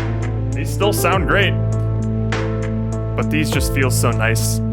And they're so convenient that like when I'm at a grocery store or something, I can just throw these down and like just pull out the cord here. And I can just walk around with these around my neck, and it's not an annoyance. You can't detach the cable on these headphones, which is fine.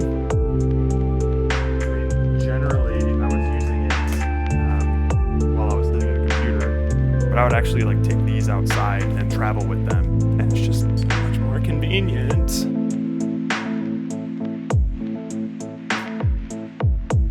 The game ones are some of the most comfy over-ears I've found. Velvety pads and open back. I've been meaning to experiment with some open back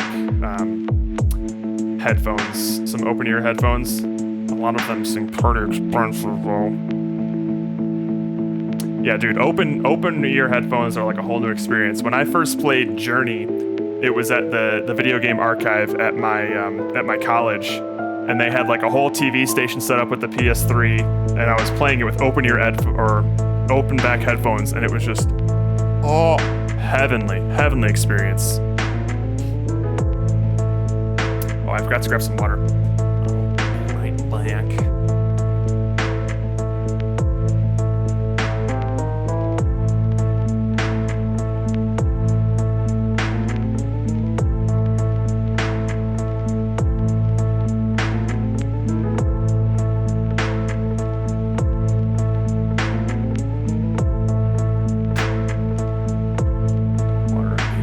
Carbonated beverage.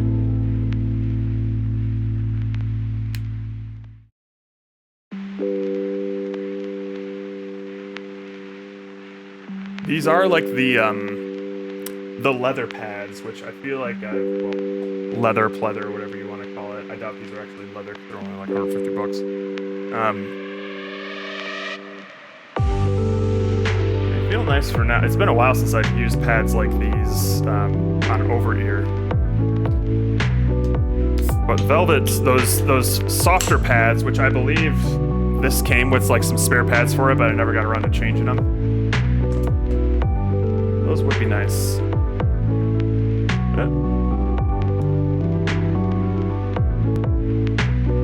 All right, let's get the disco in, shall we?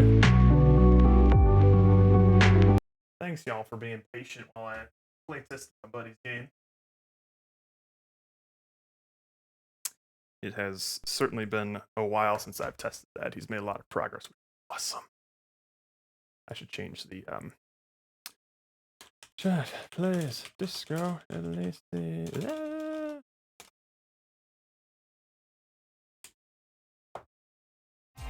Make it work. Go, go, go. Do it. Go so. Work, work, right work. on time. Make it Nice, work. Grisaster.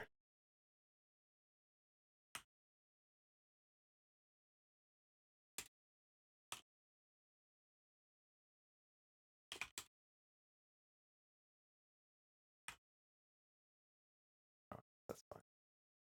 Disco. Elysium. There we are.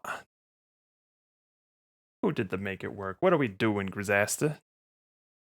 Oh, it's gonna take some time to load.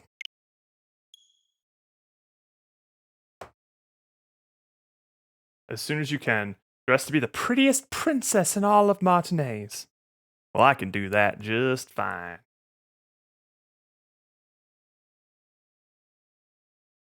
Also, real quick, is this working? Oh, I guess Disco Privilege should be working. No. Disco Elysium is on Switch. I got the physical copy with all the nooks and crannies of it. Hang on. I got things for this. Whoa.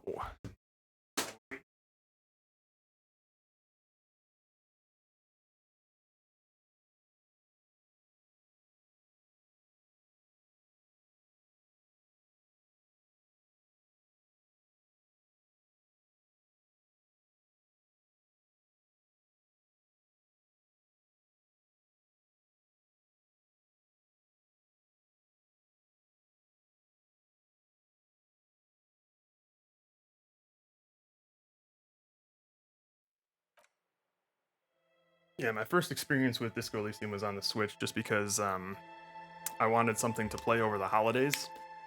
And portability was a big thing for me, so I picked it up on Switch, but it came with this nice little physical copy of it, a little sleeve, this fucking art book with all kinds of neat little goodies in it.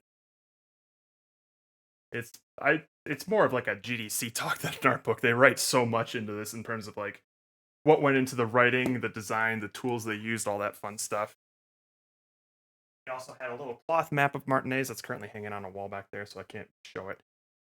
And this little statue boy, which might be kind of hard to tell with the camera, but they're different aspects of your psyche. So you got the little crown boy here with volition. I believe there's like I think this is half light. Suggestion, the little bar. No, that's rhetoric actually. He's just like barfing rhetoric and whatnot.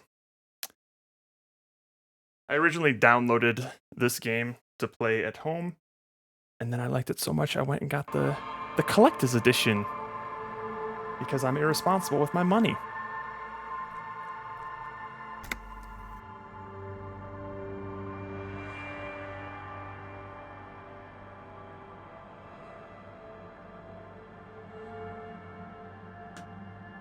Alrighty. We got a dress to be the Belle de Ball. Which, what would that look like? How was Antechamber 2? Really cool stuff. My boy's been hard at work on it. Wait, what's going on here? Despair creeps into you, What? getting fat on your weakness. Did I die taking off clothes? You once had as a you're still coming up with sentences. I don't dispute that you have been charged What? with protecting the people of a particularly challenging district. But poverty does not make one a loser. Poverty. Oh, fuck! Nothing you can say would make you. I didn't think that was Gives possible. up the detective genre for social realism. Another police officer resigned from the RCM. Oh, sorry. I thought we had already seen all of those. That's just what happens when you like run out of mental fortitude. When you die from just simple HP loss, it's usually just like, if it's mental, then you kind of just have a mental breakdown and quit the force, and if it's physical, you basically just have a heart attack. Your jacket was holding in all your organs when you took it off; they all spilled out. Shit, man. Yeah, because I don't have any magnesium right now. What was going on there? What was saving my life? Right there, the +1 to volition. Holy shit! I can kill myself if I take this off. Okay. So we just won't do that. Alright, we need to be the prettiest Belle de Ball.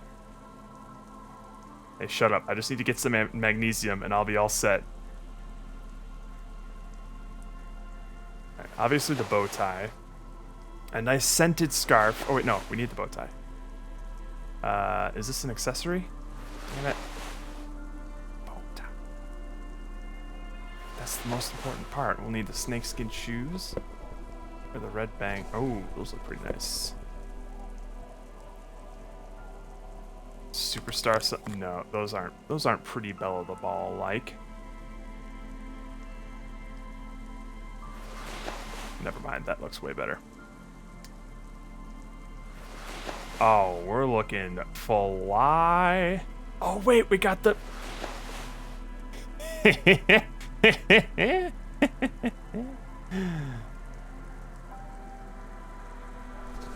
We'll still probably wear the game show jackets. I just need to make sure that I don't change my shirt. That's the most important thing.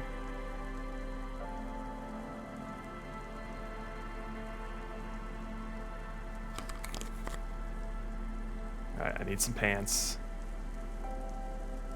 Probably the god-ass pants, right?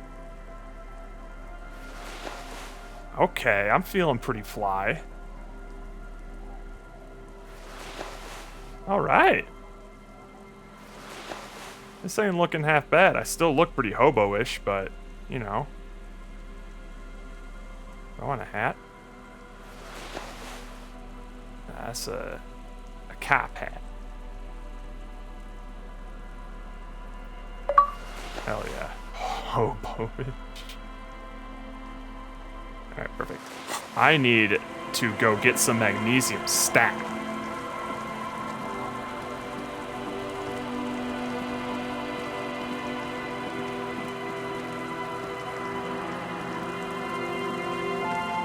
Alright, well that is confirmed then, is that I can die taking off clothes.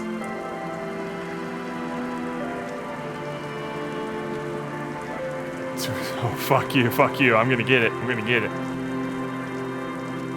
I should have fast traveled.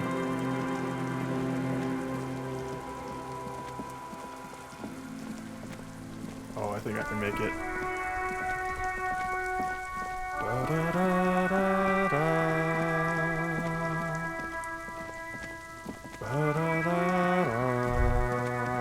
Nope, we'll check that later. Taking off clothes will kill you. Well, Roka's right. That stuff was just keeping in all my guts. A small Give me the cabinet mag. is filled. Okay, here. Oh. I hope Saint Baptiste makes you feel better or something. Give me a little more, actually. Okay, here. I hope Saint Baptiste. And some of Okay, this. here. I hope Saint Baptiste makes you feel better or something. I hope it doesn't. Fuck you. Oh, sorry, Gim. Hang on. I just want the tear. The tear machine stands in the Alright. Heal. Bad boys, what Pass you the gonna do? mag. What you gonna You can't. do when they come for you? Bad boys. I believe... Okay, I can't OD on mag. So, that's good. You can't just drain my supply there. MMK here. I hope to Saint Baptiste it helps Okay, you or I something. hope Saint Baptiste helps you with something. Would you like me to consume a different drug, perhaps, Roka? Or Pomo? I'm getting confused.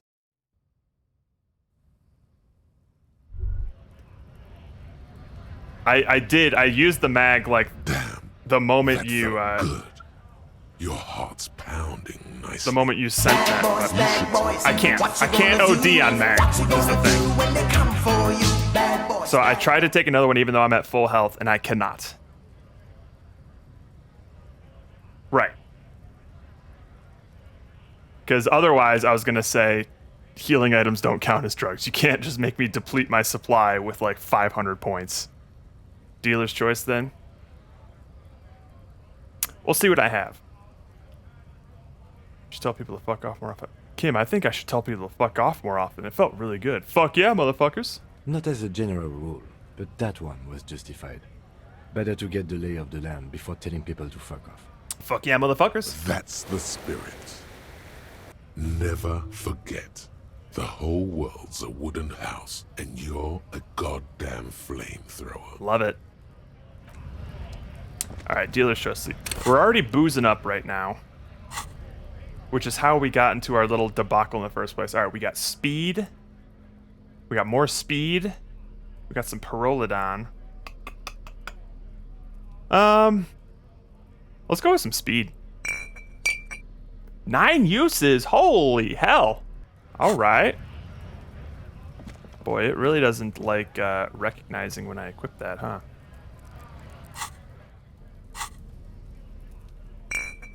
Oh, I think I actually need both hands for speed. Make it work. Go, go, go. Do it. Go so. Work, work, work. Make it work. Nice. Clear it, you bitch. Well, I gotta heal up my mag then, otherwise I will die taking off these clothes.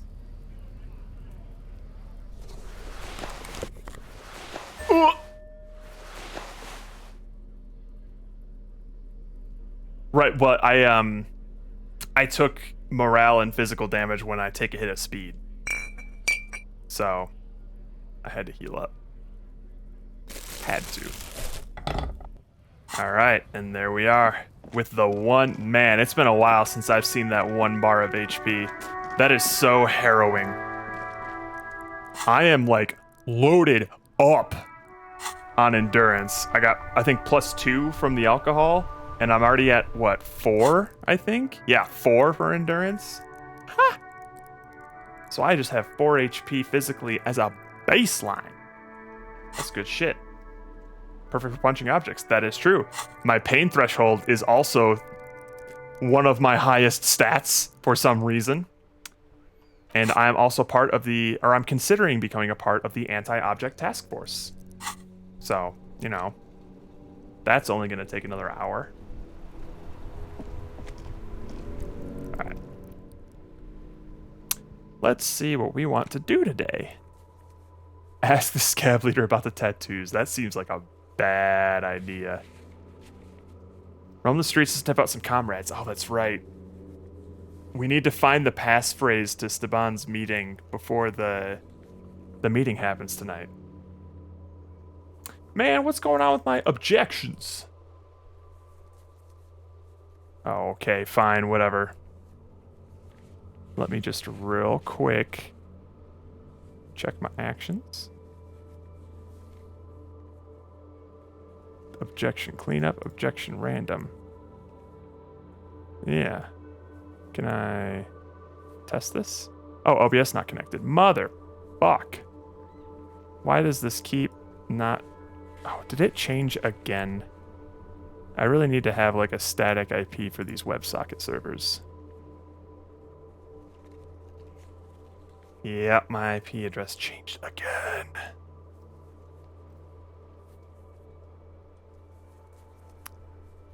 WebSocket, connection info.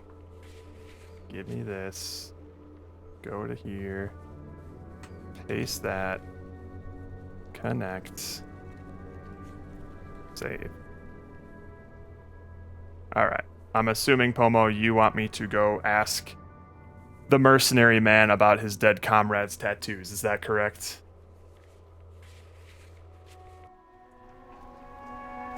Yeah, tattoos. Hey, you wanna see these tattoos?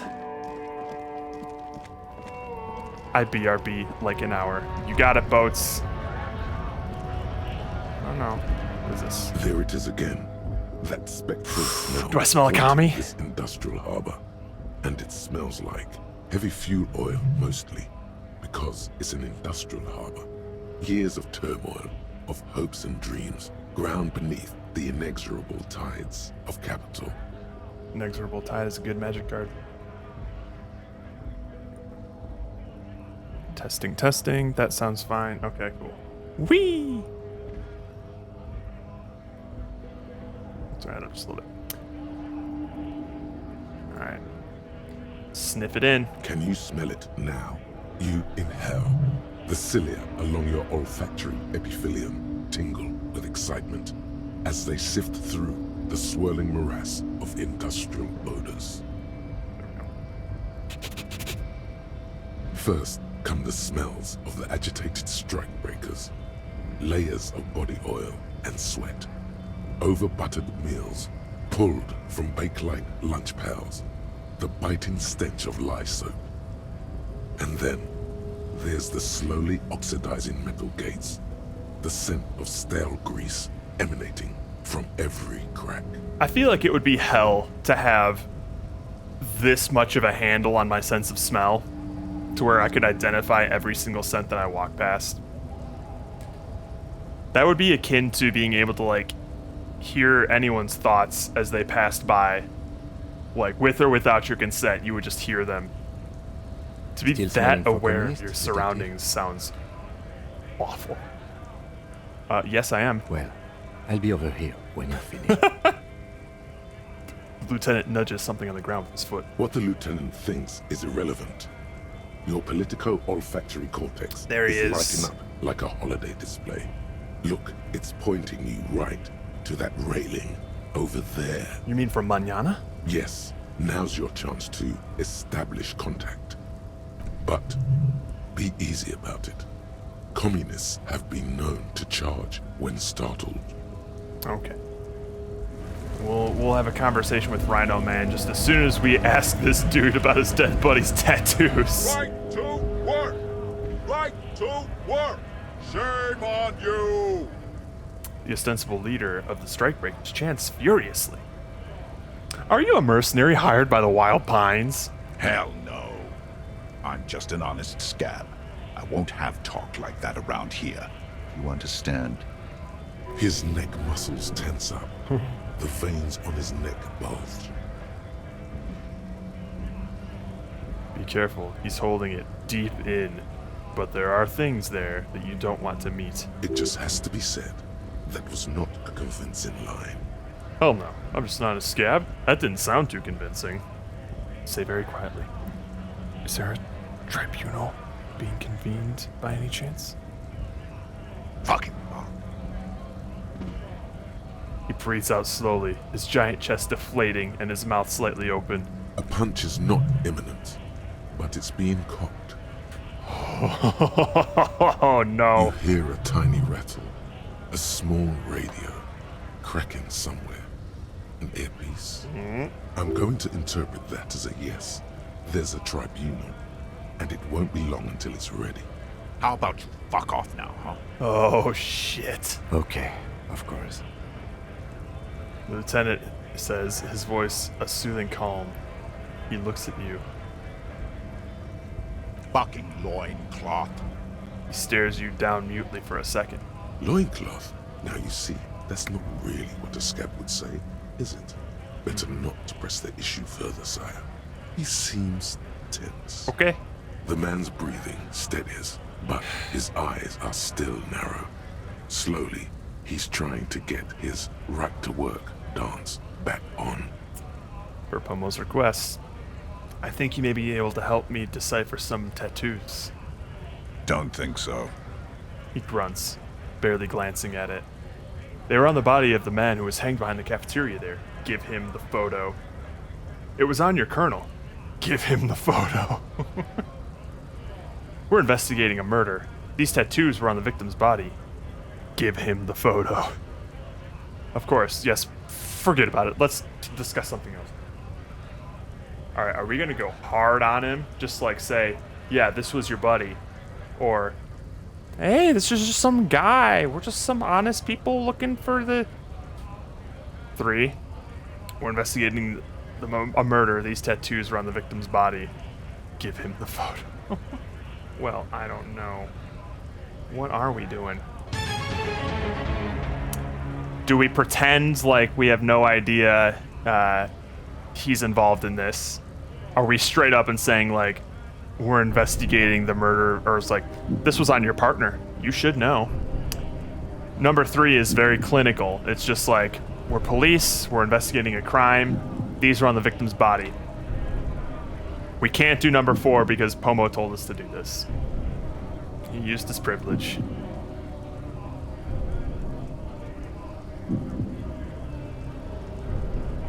Oh shit. Don't leave this down to a coin toss. Don't do it.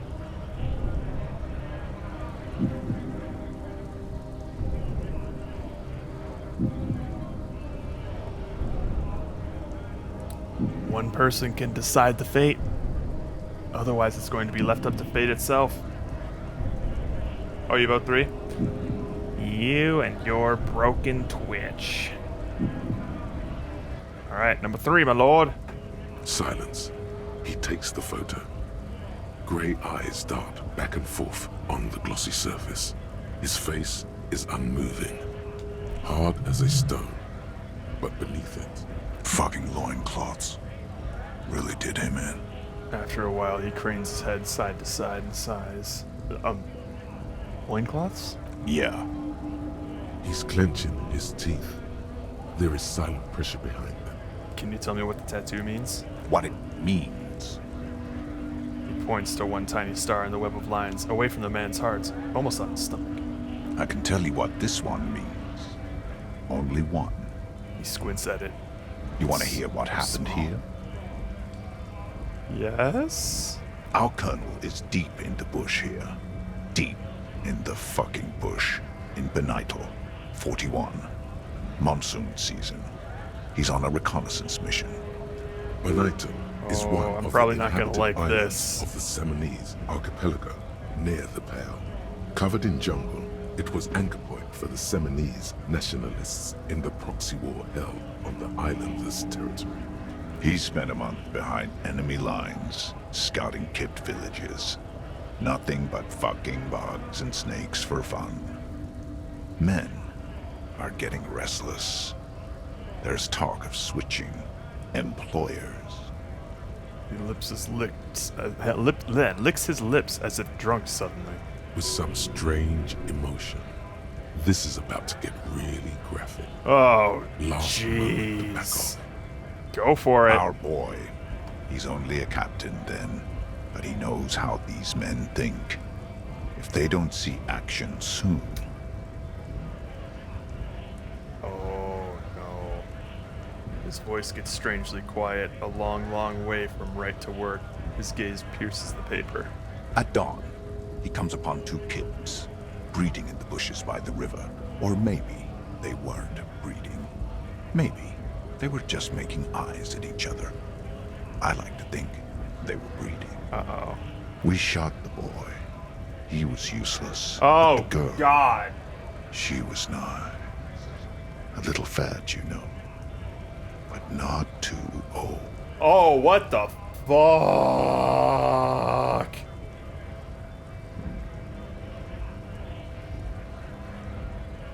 She was quite the entertainment for the week she Oh! lasted. Expired in the hands of Sarge Mason. Oh! The kind of guy who'd make Chief there shit his pants and cry like a bitch. Oh, Jesus. God. Mason couldn't let go. Cut the tits off her cold body and fucking ate them. Said primitive spirits were watching over him now. Holy shit! Drowned in a creek a week later. Spirits my ass. Something stirs in your stomach. You were there? No, I was somewhere else.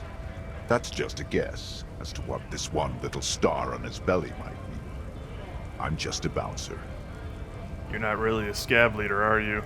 Fucking mask is getting sweaty. I want to take Cool, my cool, cool, mask cool, cool, cool. off. No doubt, no doubt. Nice. Okay, yeah, cool. Cool.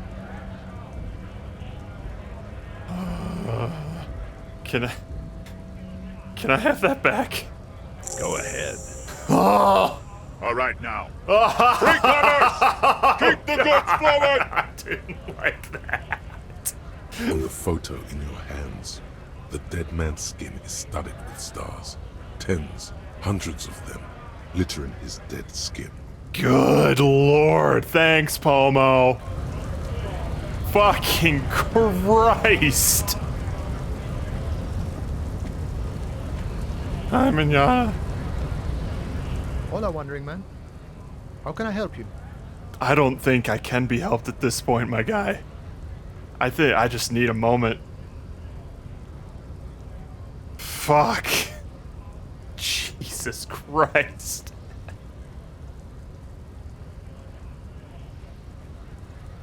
You missed us confronting the mercenary about his buddy, and he told us a fun little war story, Pomo. Probably the darkest shit that we've ever heard in this game. Good lord! Listen, brother, there's something important I need to talk to you about. What's that, boy? Yeah? He tilts his head slightly. Now's your chance. Remember, communists are notoriously skittish, so it's best to insinuate your way in. Hold on. This isn't a man who goes in for subterfuge. He prefers someone who'll look him in the eye and say exactly what's on his mind. Oh shit. We got disagreement here.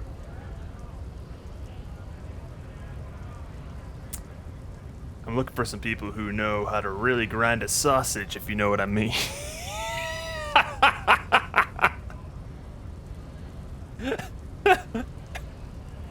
That's not gonna work. It involves our mutual friend, Cross. Put your hands next to your head and curl your fingers like deer antlers.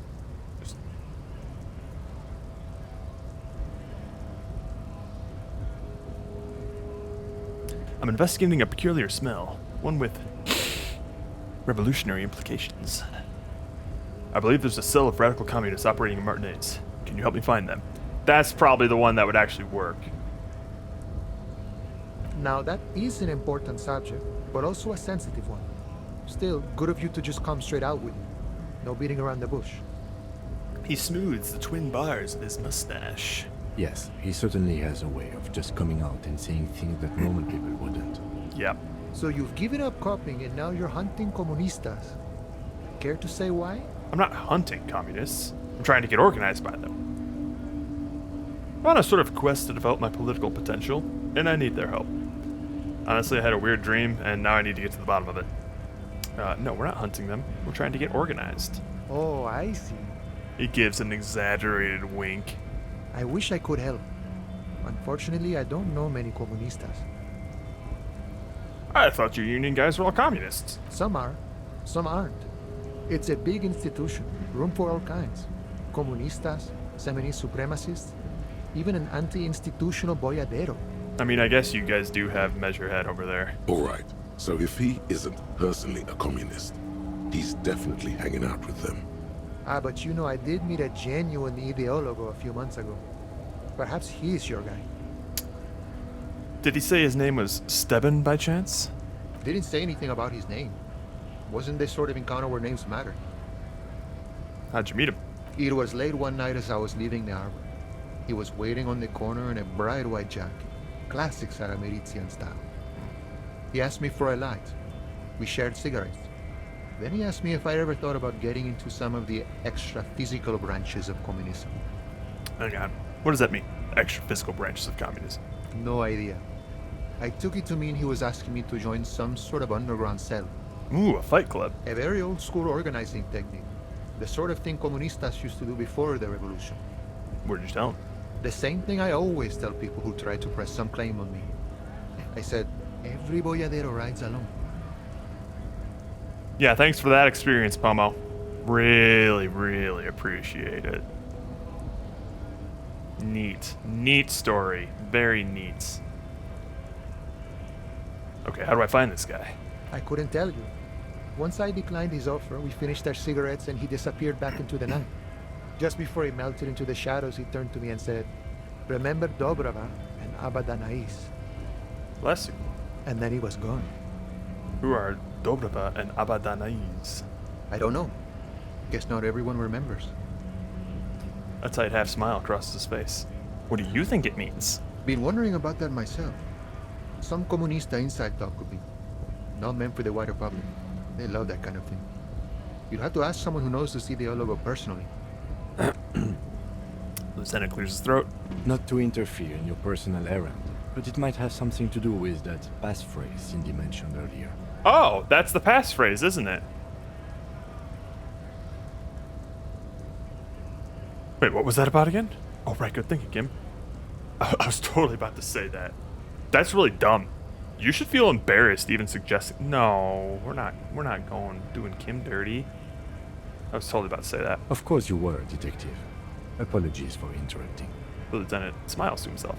Just in time. The faithful partner arrives with the key that turns the lock. You do make a good pair. Thank you. I salute you, boyas, and wish you good fortune on this grand ideological quest. He tips his hat, ever so slightly. The man whispers a jaunty tune. A coastal breeze ruffles his hair. Good talking, you gotta run. Sick. Alright, I think we got the password. In that case, then, when was that meeting? After 2200. Okay. At the Cape Side Apartments. Alright, cool. Do.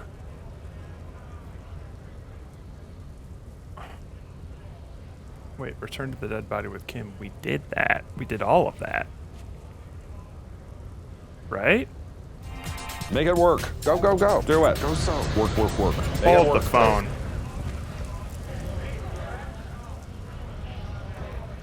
What are we doing? It's all off. It already is all off. I get to choose the tools. But it's already all off. Unless you'd like me to do something else. Put it all on. What's all on? Do you have a... since they become super convenient for opening things and finding tear and shit. Player's choice. Okay. Well, let's see here. Alright. I think what I'm gonna want to do... Let's spec out on some psych skills. Inland Empire and Volition. We got some empathy here. Let's see what else we got. Authority, that's fine. But what's Bumhat do again? Reaction speed and rhetoric. Alright, cool. And then the Falm is logical perception. Alright, we'll do the cop hat. Be authoritative. And then glasses. +1 empathy. Alright, I like that. Alright, we'll do that one then. Yo, we gonna be empathetic as fuck. Empathetic shoes. That's neat. Any other empathetic? +2 authority. Let's get our empathy on. Spirited core, that's fine. So jacket-wise, what do we want? More spirited core. The leather piss jacket. That's neat. But that's what? -1 authority?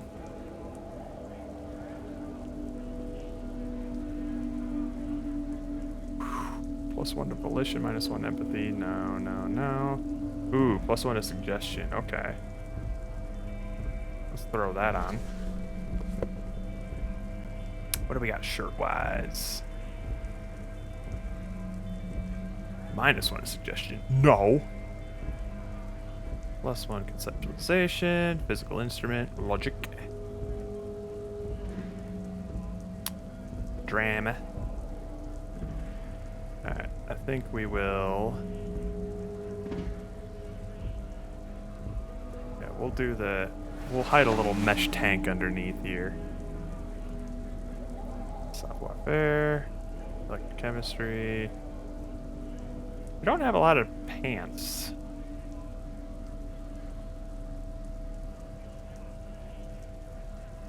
Alright, we'll throw those on. And then gloves. Interfacing is nice.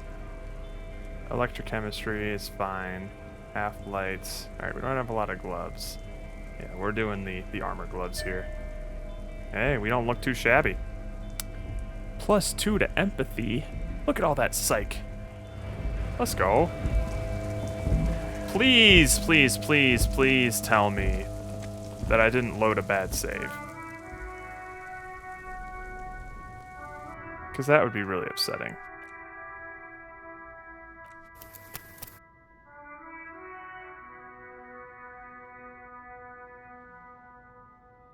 Okay. Okay, because this is after we did the talking with the lady, the notification of death. I think we do need to go back to the boardwalk to complete that quest, though. So let's go do that. Boy, I could have really used this empathy during the death notice.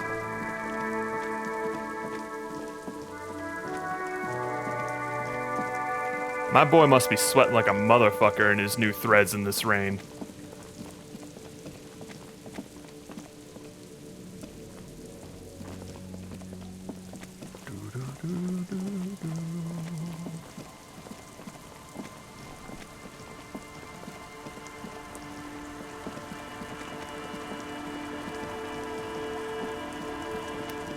Right. We failed at asking the Fisher lady out on a date. That sucks. Oh, you're really serving, Prince. Well, actually, you missed out. I did a bunch of, I changed into some spiffy-looking clothes. Pomo made me take them all off. And now, Diesel made me... Blood drips from your knuckles to the sand. Drip, drip, drip. No, this is now, dealer's choice. We were a pretty little princess before, or at least best we could be.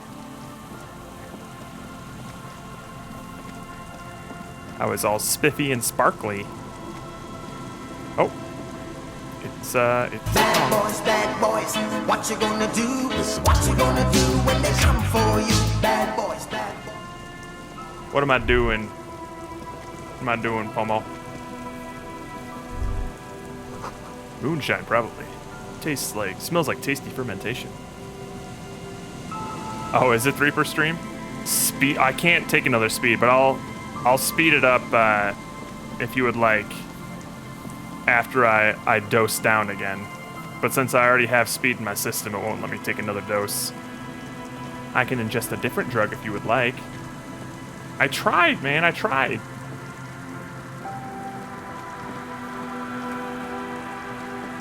Another drug then.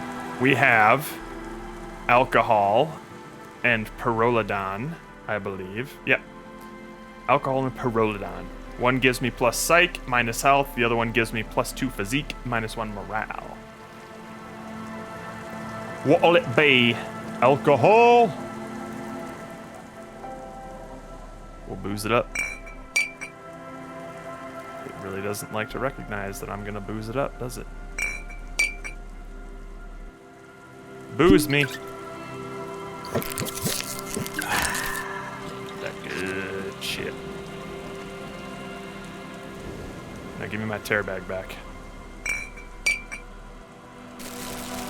Alright. Alright, what other quests? You know what? Let's go talk to the Hardy Boys. It's been a while since we've progressed the main plot, hasn't it? We've been on all kinds of side quests ever since we had our day of unsupervision.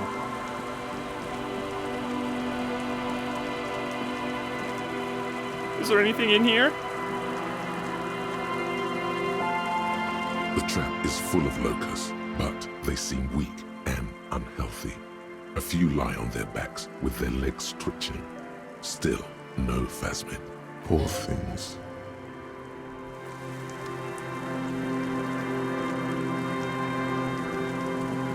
We have to find that phasmid. It's our life goal to save the marriage of that poor wheelchair lady.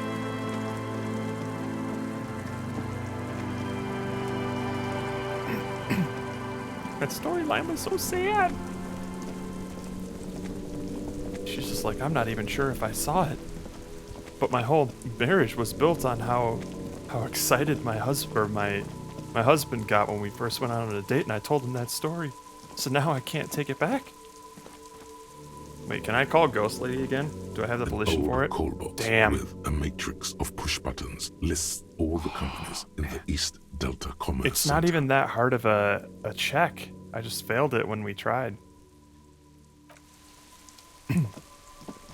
If I upgrade Volition again, I'll be able to unlock it, but not right now. The clowns are still hanging around. What is it now?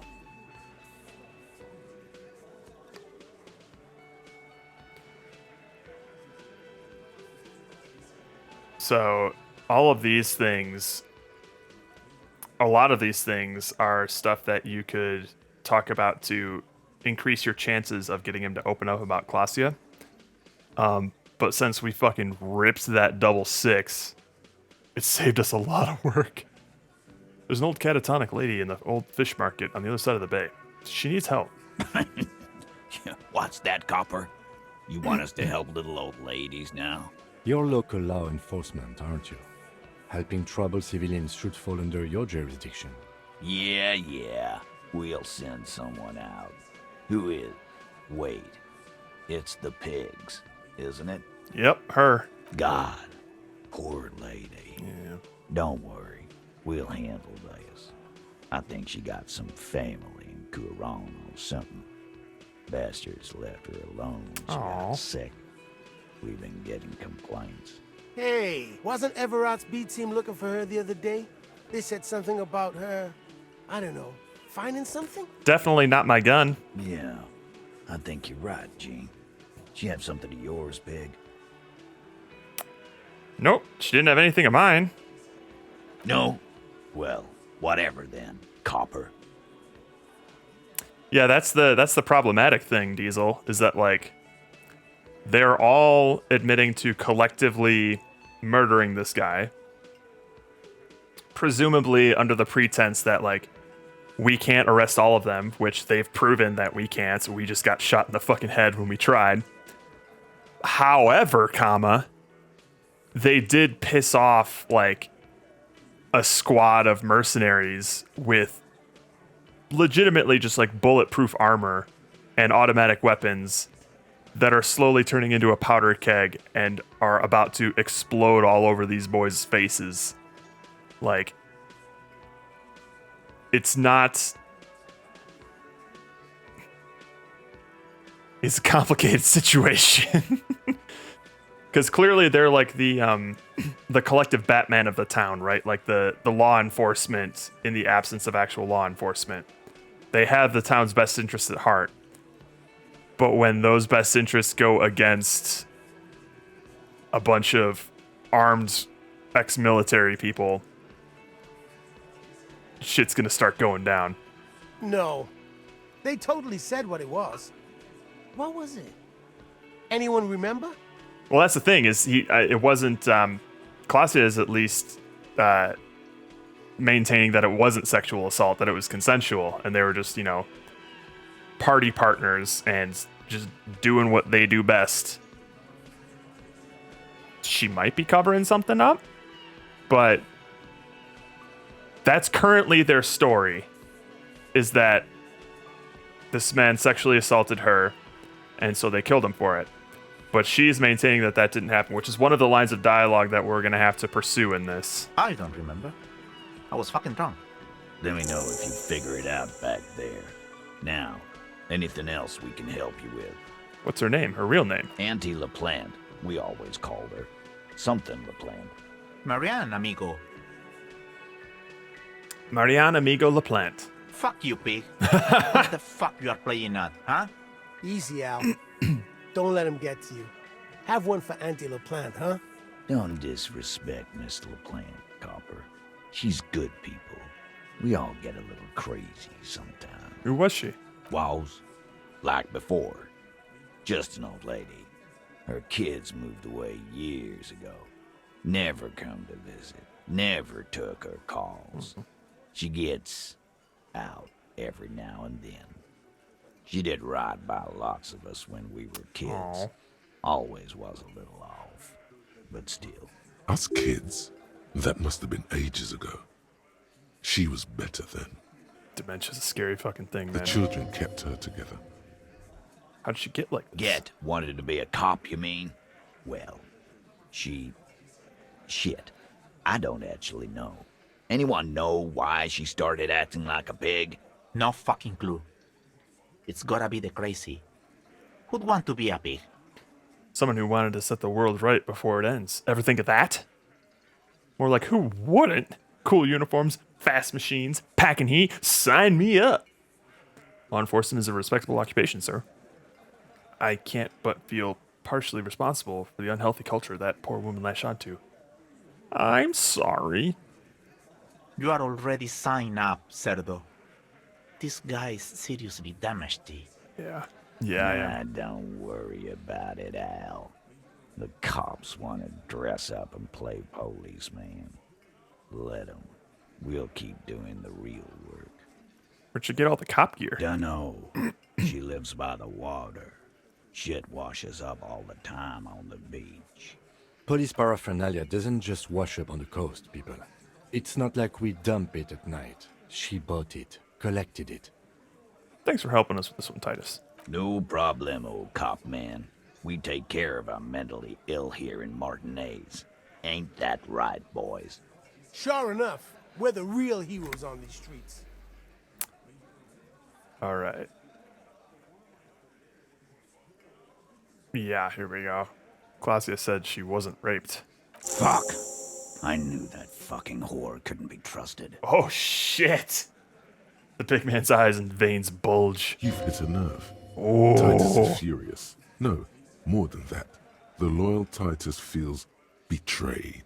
For the record, Titus Hardy did not explicitly specify the victim as a whore. nor did he say anything about trusting her. Oh, shut up and stay out of this, Liz. He raped her. He was out of his fucking mind. You have no idea. Something's not adding up. She's just in denial, asshole. You don't understand the traumatic experience. She's shutting down, and she doesn't fucking trust you. I feel like if I should take anyone's word for it, it should be hers, right? Yeah, she's crazy, you know.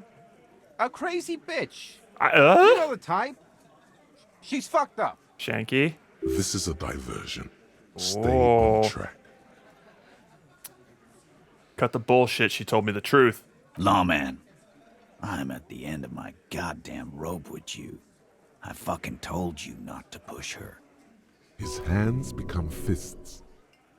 And you went and pushed her. I am gonna fucking hit you. Duck. Titus Hardy. Her voice rings through the room like a warning shot. Everett personally sent me to take care of this. If this goes south, we'll all be in the shit. But you, Titus Hardy, are going to be buried. Am I understood? When she's angry, she emphasizes the S. It gives her voice a strangely hypnotic quality. Her lips barely move as she speaks. Someone has to rush in to break the tension. The second in command. Kim, get over here. Look, Copper. Oh. We know that that fuck was a rapist and a killer. We got him confessing to it on tape. I mean, that seems pretty likely. Show it to him, T. What's the harm, right? He might not have raped Klasia, but he's done some things. Here, jerkwad, listen to this shit. And then come back and tell me the soldier of the apocalypse was an innocent man. I want to listen to that. Why should I care about the tape? You lied to me. You don't care about evidence. The fuck are you a cop for, then? Pigs, T. They don't care about getting the truth. They care about getting convictions. They are fucking keeping a score on their bulletin boards. I won't be on your bulletin board. If you don't listen to the tape, we got nothing to talk about. There's a lot of questions. If you ask them now, they'll just keep bringing up the tape. Yeah. Listen to it, and they'll have nothing to hide behind. That's enough for now. I'll get back to the investigation. Don't forget your tape, lawman. Compliments of Titus Hardy. Fine, I'll listen to it. You do that. Oh, and keep it. Maybe you'll need a reminder of human ugliness someday. Guess what? I've connected you to the local drug trade. Like hell you have. There is no local drug trade. This place is as clean as a rifle. Go back to Jamrock and ask the local junkies how clean your streets are in Precinct 41 Kilos. Nice. We'll do that. In the meantime, did you know that there's an abandoned lorry at the intersection that was used to move raw ingredients for drugs from Terminal B to Jamrock? The person driving it was present at the hanging. It Yep. was one of you. Yeah. We've connected the footprints. Yeah. Detective, do you want to deliver the coup de grâce? I'll slam dunk that A shit. thought forms in your head, like a lightning strike branching in the sky. No, the thunder is his. Leave it to the lieutenant. He's laying it up to me though. This is like some dynamic duo shit. I think he wants me to do it. He asked me to. You're right. There is no local drug trade. Except you. No, you do the honor. You've earned it. Forget it. I knew they'd never own up to it. Back off.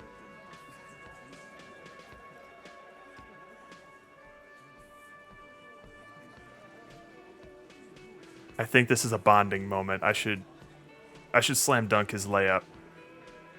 That's a mighty interesting theory. I guess that's what you would need to do, theoretically. A big, strong, state-run monopoly would outcompete the runts on the street. Yeah, man. Theoretically, that's what you would do. To get rid of the gangs, the dealers, even some of the junkies. You would need good, trustworthy people to take their place, of course. hardy men to run such a monopoly. For the good of the community, of course. Yes, but that just sends everyone else to Jamrock, doesn't it? You've just diverted the flow to Jamrock. You've made it our problem. This is disgusting. You're admitting to profiting off poisoning your own people. Good idea. People are always going to do drugs, at least in the way that this way you have some control over it. Yeah, keep telling yourself that. I know for a fact there's still plenty of drugs out there. There's still plenty of drugs out there. In fact, I have some in my bloodstream right now. Yeah, let's roll that rhetoric check, baby. We haven't done anything, but theoretically, it has to be someone's problem, so it might as well be yours. He takes a sip of his beer and smiles. I just realized that I still had the Lethal Company sound alerts on. Now we're back.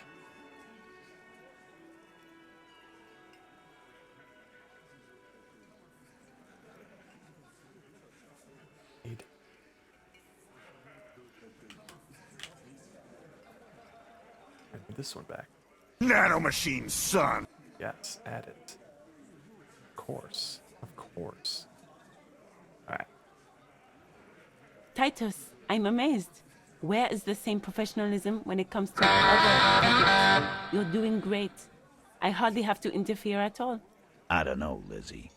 I guess theoretical things don't make me emotional. Now, was there anything else? I was sorta gonna get my brewski on. Nice. Not quite yet. Cracking Mr. some Hardy. brewskis with the There were boys. 8 sets of prints on the crime scene. There are only 7 Hardy boys here. The 8th Hardy. The one who's missing. She runs the thing, right? My answer is fuck off. Mind your own business. There is no 8th Hardy. I run this goddamn scene. I put shoes on my hands to fake footprints. Finally, you got something out of him. This could prove useful in the future. And here we go. Back to the usual. And size. I know! Fatty walked on all 4s. He's so fucking fat he left 2 sets of footprints. Despite everything, the little man is quick on his feet. Go fuck your mom, Dennis. That's more like it, boys. You heard him. It was Angus on all 4s. Anything else you need to know? No, that's pretty conclusive. I talked to Joyce, the merc you hanged. His friends are coming for you. Yeah. By friends, you mean his squad mates from Crenell? Yes. He doesn't seem worried. He should be. Wouldn't want to beat up his grandma. There's some snickering in the room. Some of the men put their beers down. Yes, they're forming some kind of tribunal. And they're coming for you. This is what happens if you take the law into your own hands. Other people start doing it too. Yeah. Let them come. The Hardy boys are right fucking here. This is that they know. Oh, they know. I don't think you guys understand what's about to happen. You heard the man. Right here. We're armed. We got the whole district behind us. And Glenn. Glenn is fucking crazy. Crazy enough to stand down an automatic weapon? Yeah. A well-oiled murder machine. He punches Blondie on the shoulder. The mood is on the rise. They're feeling confident, ready to punch out the whole merc platoon. They're gonna turn into Swiss fucking cheese. Do you know that a single Serenese hornet can kill 40 bees in a minute? The fuck is that supposed to mean? You're the bees. They're the hornet. We're not bees. We're men. We're socialists. My people! Easy, E. He's trying to phase you. What are you trying to do? Scare my men? Yeah, scare him straight. Jesus Christ. The Crenell is bad news. You know that, right? So are the local gangs. No. Army and the Madre scum. You've been out there. Seen any around? My boy. This isn't going to be an organized thing. It's incredibly personal. And they... Yeah. Oh Where my are they God. now, huh? Sent back to Madre in an airtight cargo crate. These fucks do not care about the law. These people are trained military professionals. Special forces, as you said. They're not a gang or a barmy army. No, they're not. Yes, They're they are. uncoordinated and drunk. My we boy. know more about them than you think. I doubt it. The mercenaries are armed with automatic weapons. We got weapons of our own. That's not the We same got thing. Mr. 50s, Zeelagers. Glenn's got a knock cannon at home. Cool. Can any of those penetrate, like, ceramic bulletproof armor, which they will be covered head to toe in? Will they pierce... There you go. Will they pierce ceramic armor? I guess we're gonna see. No, that's not the right answer. That's not the right answer, my man. That was an unsure phrasing. See what? That they don't? Yeah, like you've been up against ceramic armor. My boy. This stuff is military grade, built in a lab to absorb bullets. This ain't... Oh my god. He takes a sip of beer to bide his time, then tries to get the last word in. You haven't even seen the whole suit, right? I've seen the whole fucking thing, and it didn't make him immortal. He wasn't... God, oh my god. God. Joyce said they're gone rogue. Nobody's controlling them. Big fucking surprise. They hire psycho scum, arm them to the teeth, and let them loose in the city. What do you think is gonna happen? You need to get off your Macho Man alpha shit and understand what's about to happen. Okay. What do you mean, okay? He jerks forward a bit. I mean, okay, they're gonna wipe you the fuck out, Titus.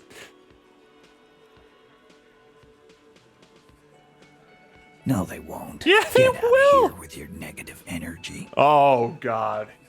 He's putting up a front. He knows they're fucked. All he means is that the situation is serious. No wonder you cops get shot to shit every day. Can't go to war with an attitude like that. You're so fucked. Oh, he's fucked. Adios, Diesel. Alright. Well, actually, we have a skill point to do. Option 1 is going to be a random skill. Option 2 is going to be a thought. We have 13 minutes left in the anti-object task force. So, for 2, we have Wompty Dumpty Dom Center, Derealization, Litany of Contact Mike, Fairweather Teeth. Well, we're already in the anti-object task force. Another 13 minutes, that'll be solidified. The other thoughts are Wompty Dumpty Dom Center, Derealization, Contact Mike, Fairweather T500, the armor that we're wearing, the Lao Jawa, magnesium-based life form, actual Arctic Kingdom of Consciousness. We got a lot of thoughts. We've internalized anti-objects, yes. We just need to solidify it in 13 minutes. Yeah, Roka used his privilege to make sure we did that last week. Yeah, there's anti-object task force. So if you would like to change your vote, Pomo, I will allow a retroactive change, because otherwise we are flipping a coin.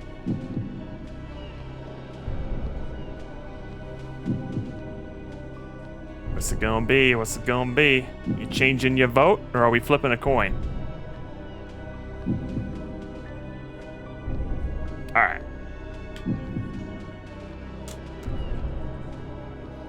Let's see what skill we are getting. Wah! And boop.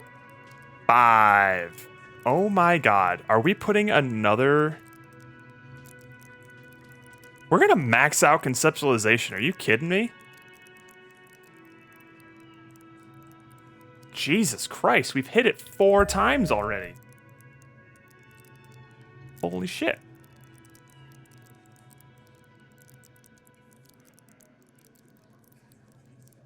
Alright then. We are conceptual as fuck. Alright, let's listen to that tape.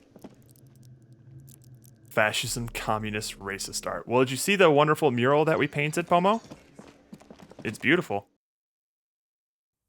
We painted it with motor oil. I'll go show you. I was a big fan. Chat voted on what it should be, and I think I agree with their decision.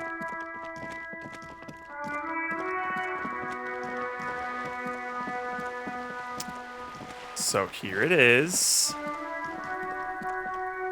It's fucking gorgeous. It really sends a subtle message about society. You know? It's really makes you think. You know? Anyways. Needed to misspell police. Besides that, no notes. Alright, we need to put this boy on. Yeah, we were conceptual enough to use the motor oil that we had from our sunken carriage and paint, give this wall a little bit of flavor. Alright. Let's listen to this tape. The Door Gunner Mega Mix. A magnetic tape acquired by from Titus Hardy. It supposedly holds a recording of the Mercenary Task Force radio communications recorded via de-encryption station. Make it work. Go, go, Not go. a good Do it. omen. Go so. Work. Requires a Make it work. play. What are we doing, Pomo?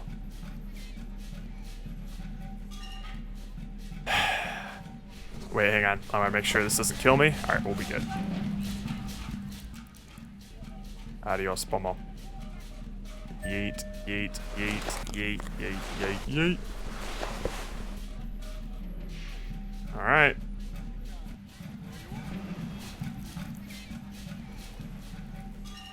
The porter reel is just what you needed. The reels attach to the apparatus with a satisfying click. The tape is routed behind the magnetic reader. Play it. You push Command C, and the tape starts spinning. Violent static and machine sounds fill the air. This isn't Revachol. This is a fucking village. I can almost see the elephants. The harbor. That's the son of a Kvalson crane. When this shit is done, I'm gonna tear that place up. Soldier of the Apocalypse style. Kill shit. Dogs and chickens too. Gonna run a room, Cordy. A real nice room. I don't give a shit. I'm fucking done. I'm done mentally. I'll fucking do them all in. Rape that disco cunt on the counter. You know, the dance a whore upstairs. Do it Kohoi style. Never did get that taste out of my mouth.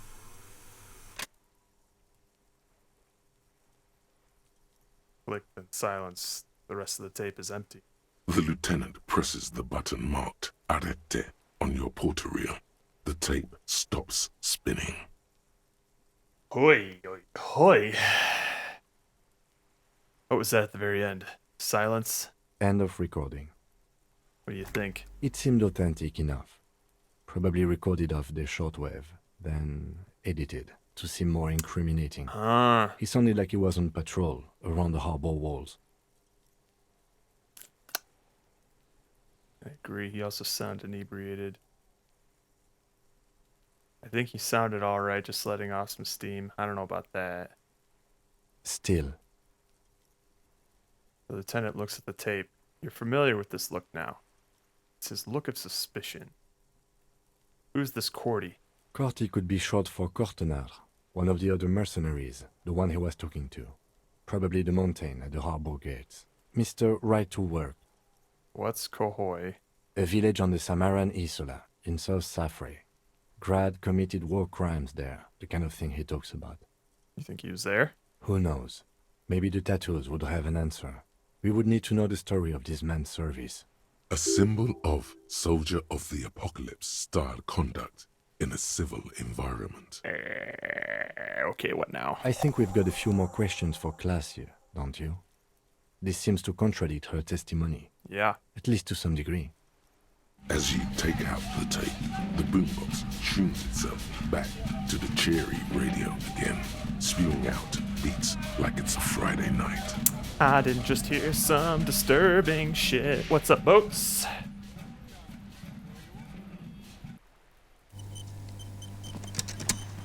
How you doing, dude?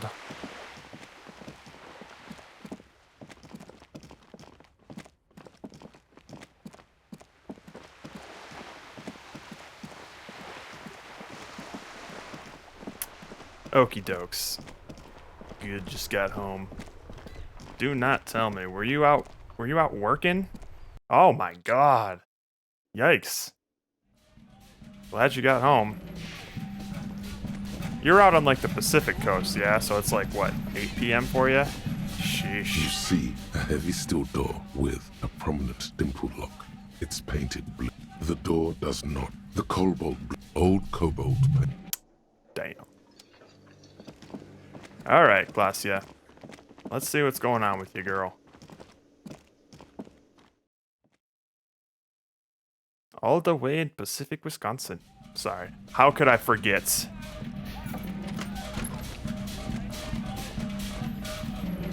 Glacia, I'm coming up! You ready? The corpse is no longer there.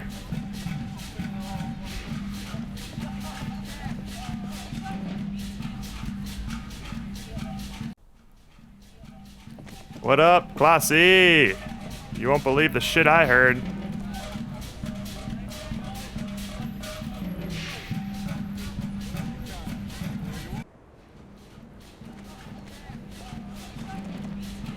Officer, it's a fine day for questions.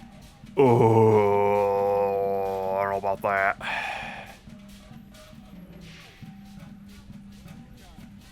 Titus Hardy gave us a recording where the deceased states his intention to commit rape. She puts her coffee cup down with a soft ring as the porcelain meets the metal table. Did he? I never said he was a good man, or that he had good intentions. Only that he was never bad to me. She doesn't care. If anything, she sounds amused. On this tape, he specifically identifies you as the target. Where did they get this recording exactly? It's intercepted radio chatter of the deceased, recorded via the encryption station. It's authentic enough. Does he say he's gonna do it Soldier of the Apocalypse style? She arches her eyebrow. Those are the exact words he used. Yeah.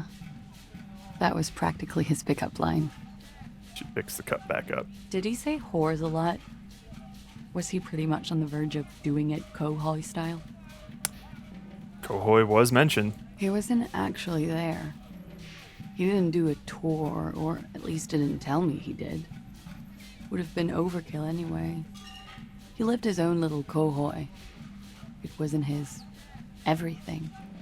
Why say things like that? Machismo? He was trying to scare people? Machismo? Yes, was he bragging? Oh no, I'm pretty sure he did all those things. Then integrated them into his idea of normalcy. To keep on living. Until they just sort of turn into his, what's the word I'm looking for? Persona? Running joke. Oh. I was gonna say running joke. And it sounds like you didn't even get the good bits. Lely's punchlines got way, way funkier than that. He was like the Seminese conflict, the Kohoi massacre, and the 36 famine in Yezut all rolled into one person, then cast in Orani ceramic armor, which he wore in bed and in the shower. You like this kind of stuff? We're all scraping up any happiness we can find, officer. Going around with our little scouring sticks. You, your first love, Mr. Kohoi here. Did he tell you he had actually done any of those things? In Martinez, I mean? No. We were too busy laying waste to our own nervous systems to direct any of the fury outward. He seemed happy, I guess. At ease. As much as a man like him could be. What kind of man was he? Before you go, ask for details. She seems okay to talk about it. Okay. Thank you for clearing that up, miss. Whenever you're ready. I'm interested to hear what Titus Hardy has to say now. She takes a very small sip of her coffee and smiles. Now that you've had some time, can you tell us more about the victim? Like, for example, his name? Actually, officer, I didn't know his name. I just called him Lely. A nickname? I guess. He came from Lelystad. It's short for that. And it was his army name, apparently. He said his real name wasn't his. I tried to pry it out of him, but it was no use. Lelystad. That's a good start. The lieutenant writes down his notebook. We have a few questions you can help us with. A few things a field autopsy alone can't answer. The young woman cranes her neck, trying to catch a glimpse of the page the lieutenant passed to you. On it is a list of autopsy observations recorded neatly in blue ink. Everything left to be clarified is in the column on the left. Where is Lelystad? The place, I mean. In Oranje, officer. It's, I think municipality is the term. A nowhere town there. The Lelystad municipality has few boroughs and even fewer cities. It's made of agricultural plots near the border of Gottwald. Executive summary: cows, silos, and wheat. Idaho. Oranje? Oranje's map of waterways. This fits with his tattoo. This means his race was Occidental, which fits the statements of another witness. You were both from Oranje? Yes. We were compatriots. Did that bring you together? No. He was too old for that. And from another part of Oranjenrek. I didn't even understand his accent. What brought us together wasn't Oranje. It was bad habits. No love for Muta Oranje? Wasn't he a soldier? What up, Wizzo Fuzzy? Welcome back. How you been?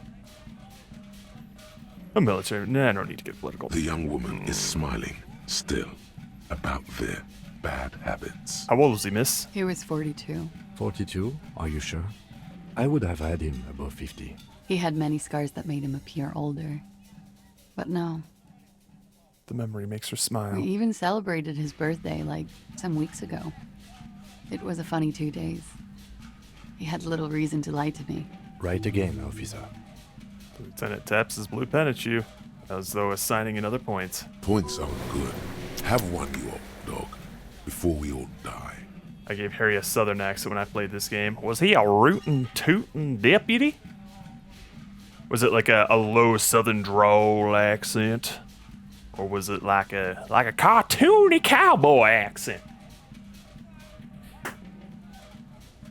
His eye color? Blue. Light blue. It was very They were little like- bit. Gotcha. Like dramatic Little southern. blue galaxies, you know? It was strange, seeing those eyes in his fucked up face. Pardon the swearing. I do him an injustice. He wasn't ugly. And he had a beautiful, soft voice. Did he, though? Very surprising, what with all the scarring. It was quite something, watching him speak. He had a combat wound on his chin and mouth? Yes. Severe. It made him look like half his face was cracking away in some strange smile. Weird. That and those eyes, Ah, yes. His hair, if you can remember? it was light brown, almost blonde. He darkened it with brilliantine, made it oily. Not nice to stroke. I couldn't convince him to leave it alone. Kim, I said to put brilliantine on the forum. Do I get a point? No. But I put it down there. I can see you've put quite a few things here. They don't all give you a point. There it is, in your rushed writing. Right where the lieutenant is pointing. Fucky. You should really get this questioning back on track now. I do remember writing that. He had a tattoo. What did it mean? Oh, that. It was a map of his service history? It was Oranje's map of waterways? Yeah, it was service history, right? Sure. Service history. It was mostly for showing off to chicks, though. How so? How? Imagine him lying in bed. Freakish musculature laid out on the sheets. Scarred, of course. Tattooed. The sheets are dirty for some reason. Is this Oranje's lit? Is this Oranje's lit? Yes. This is the very essence of Oranje's lit. A moment's respite. dark and hopeless as the struggle itself. She leans back even further to demonstrate. He's smoking and drinking, of course. And his chest and shoulders and arms are studded with stars. Tens, hundreds of them. Maybe even thousands. And the woman goes like, "What was this, baby?" She points at the air with her sharp-nailed finger, picking out an imaginary star tattoo. Oh, this is when I found a couple fucking in the bushes, killed the boyfriend, then spent weeks raping the girlfriend. My buddy cut her tits off and ate them. Wow. Wow.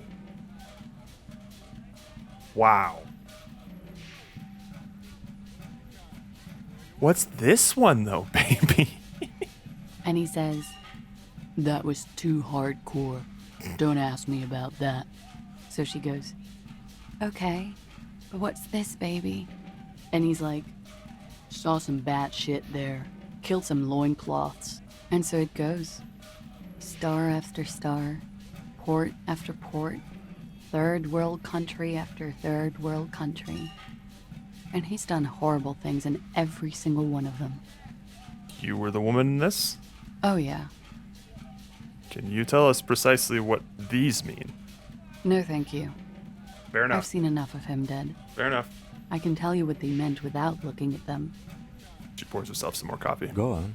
He was a blue-eyed boy with thick arms, from a small town. He was also poor, and the government of Orania needed some people killed, so they turned him into a grotesque killer. For money. He went to Killer Academy in Vredefort. Then he killed some people on the Semenine Islands, and on other islands too. All of the islands. After this, he came to Revachol and got killed himself. Not a very fun story. It is when you're high. It can be very exciting then. You have the tools to deal with it. It's not a very nice story to remember when you're sober. A change of topic? Could it be that love did him in? It very well could be, yes. What do you mean? What do I mean? I have no idea. I don't even know what you mean. Love did him in? Oh, that's right. We talked to the corpse. He told me. Love did him in. That's not funny, officer. Ooh. Her voice is like a slash through the air. Her shoulders tense up. We ordered a toxicology report. Any idea what it'll show us? A real rainbow splattering of pharmaceuticals, I bet. Barbiturates, amphetamine, sildenafil. How much does the toxicology report cost the police of Revachol? I can do it for half of that. Save you some money, make some myself. It's quite expensive, miss. But we'll manage without your help for now. I think we're finished with this line of questioning. All right. The lieutenant puts the slip back into his notes and observes the young woman for a moment. Coolly, gracefully, she pours herself more coffee. Still can't do that. There's no way. Let's go, Anti-Object Task Force. Task Force. Behold, the Anti-Object Task Force has assembled. God's avenging angel, arrayed against the lower emanations of the Darkened One. Shoe racks, tape recorders, motor carriages, and doors. So many doors. You're not just pounding it all to pieces. You're reforging the universe, from the anvil of the heavens to the worms below. Indulge in it. Will do. Be bold. Have an impact on the shape of creation. Out of the furnace of your rage. A new reality. Also, you should trash your room again. Yes. Attacking physical objects heals damage? Oh, baby! +1 pain threshold. All physique learning caps raised by 1. Yo, that's a good-ass skill right there.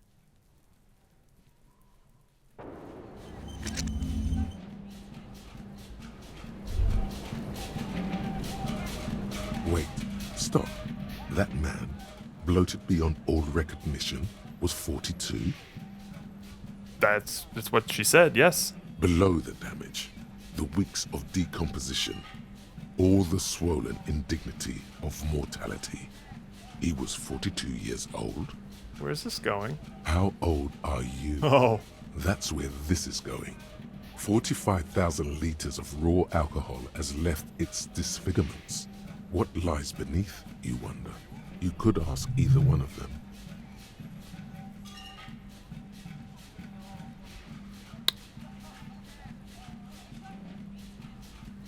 Miss, how old do you think I am? Huh.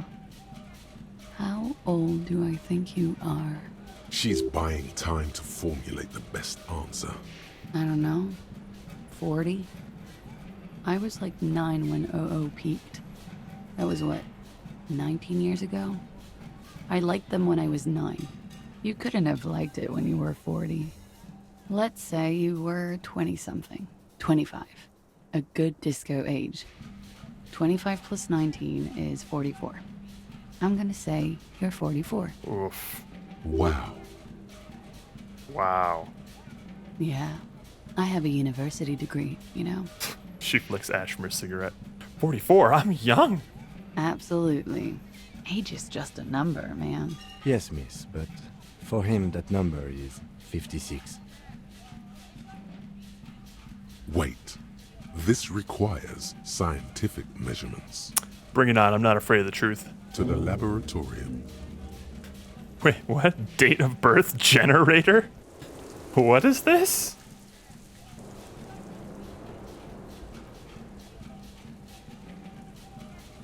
It'll take 7 hours to complete. Your face looks like it's 58, and your body feels like it's 60. Your mind feels like it's lived for 1 day over 100, both longer than they ought to be, the day and the century. But for how long, then, has this thing attached to your sentience walked the planet's crust? Time to start racking those brains of yours, Elder One. When and where were you born? I feel like if we complete that thought, we'll get to decide ourselves. But with that, it's going to be a bit of a shorter session today because we spent some time playing Superspective. But we will call it a stream there. You know what? Fuck the quick save. We're doing a save. Bam. No overwriting that shit.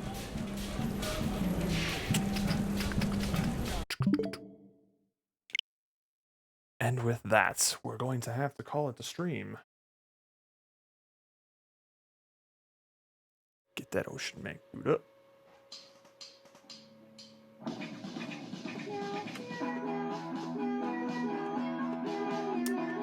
Alright, let's see where we're going. Jeez. You know what? Let's fire it off to Rook. He's live right now. Doing his little Pokemon challenge with, who is this? Big Mac. Oh, Rinks is streaming? Well, hang on now. What is their is their full username is just Rinks, right? It's not like short for something. No, I'm down to raid someone new. Why not? Okay, cool. I do remember them. Let's go to Rinks. Alrighty, we will be back tomorrow with what is likely going to be the final Dog's Life stream. And then we will probably end that weekend with more modded Lethal Company. And then after that, next weekend is going to be Ludum Dare. Oh yeah, I know Rinks. Ludum, they're an LDer. Are they the one that did the introvert game? Or am I thinking of someone else? I do recognize the name though. So I'll have to look at their page. Anywho, that'll be our upcoming weekends. And then the weekend after that, oh, I have good memory.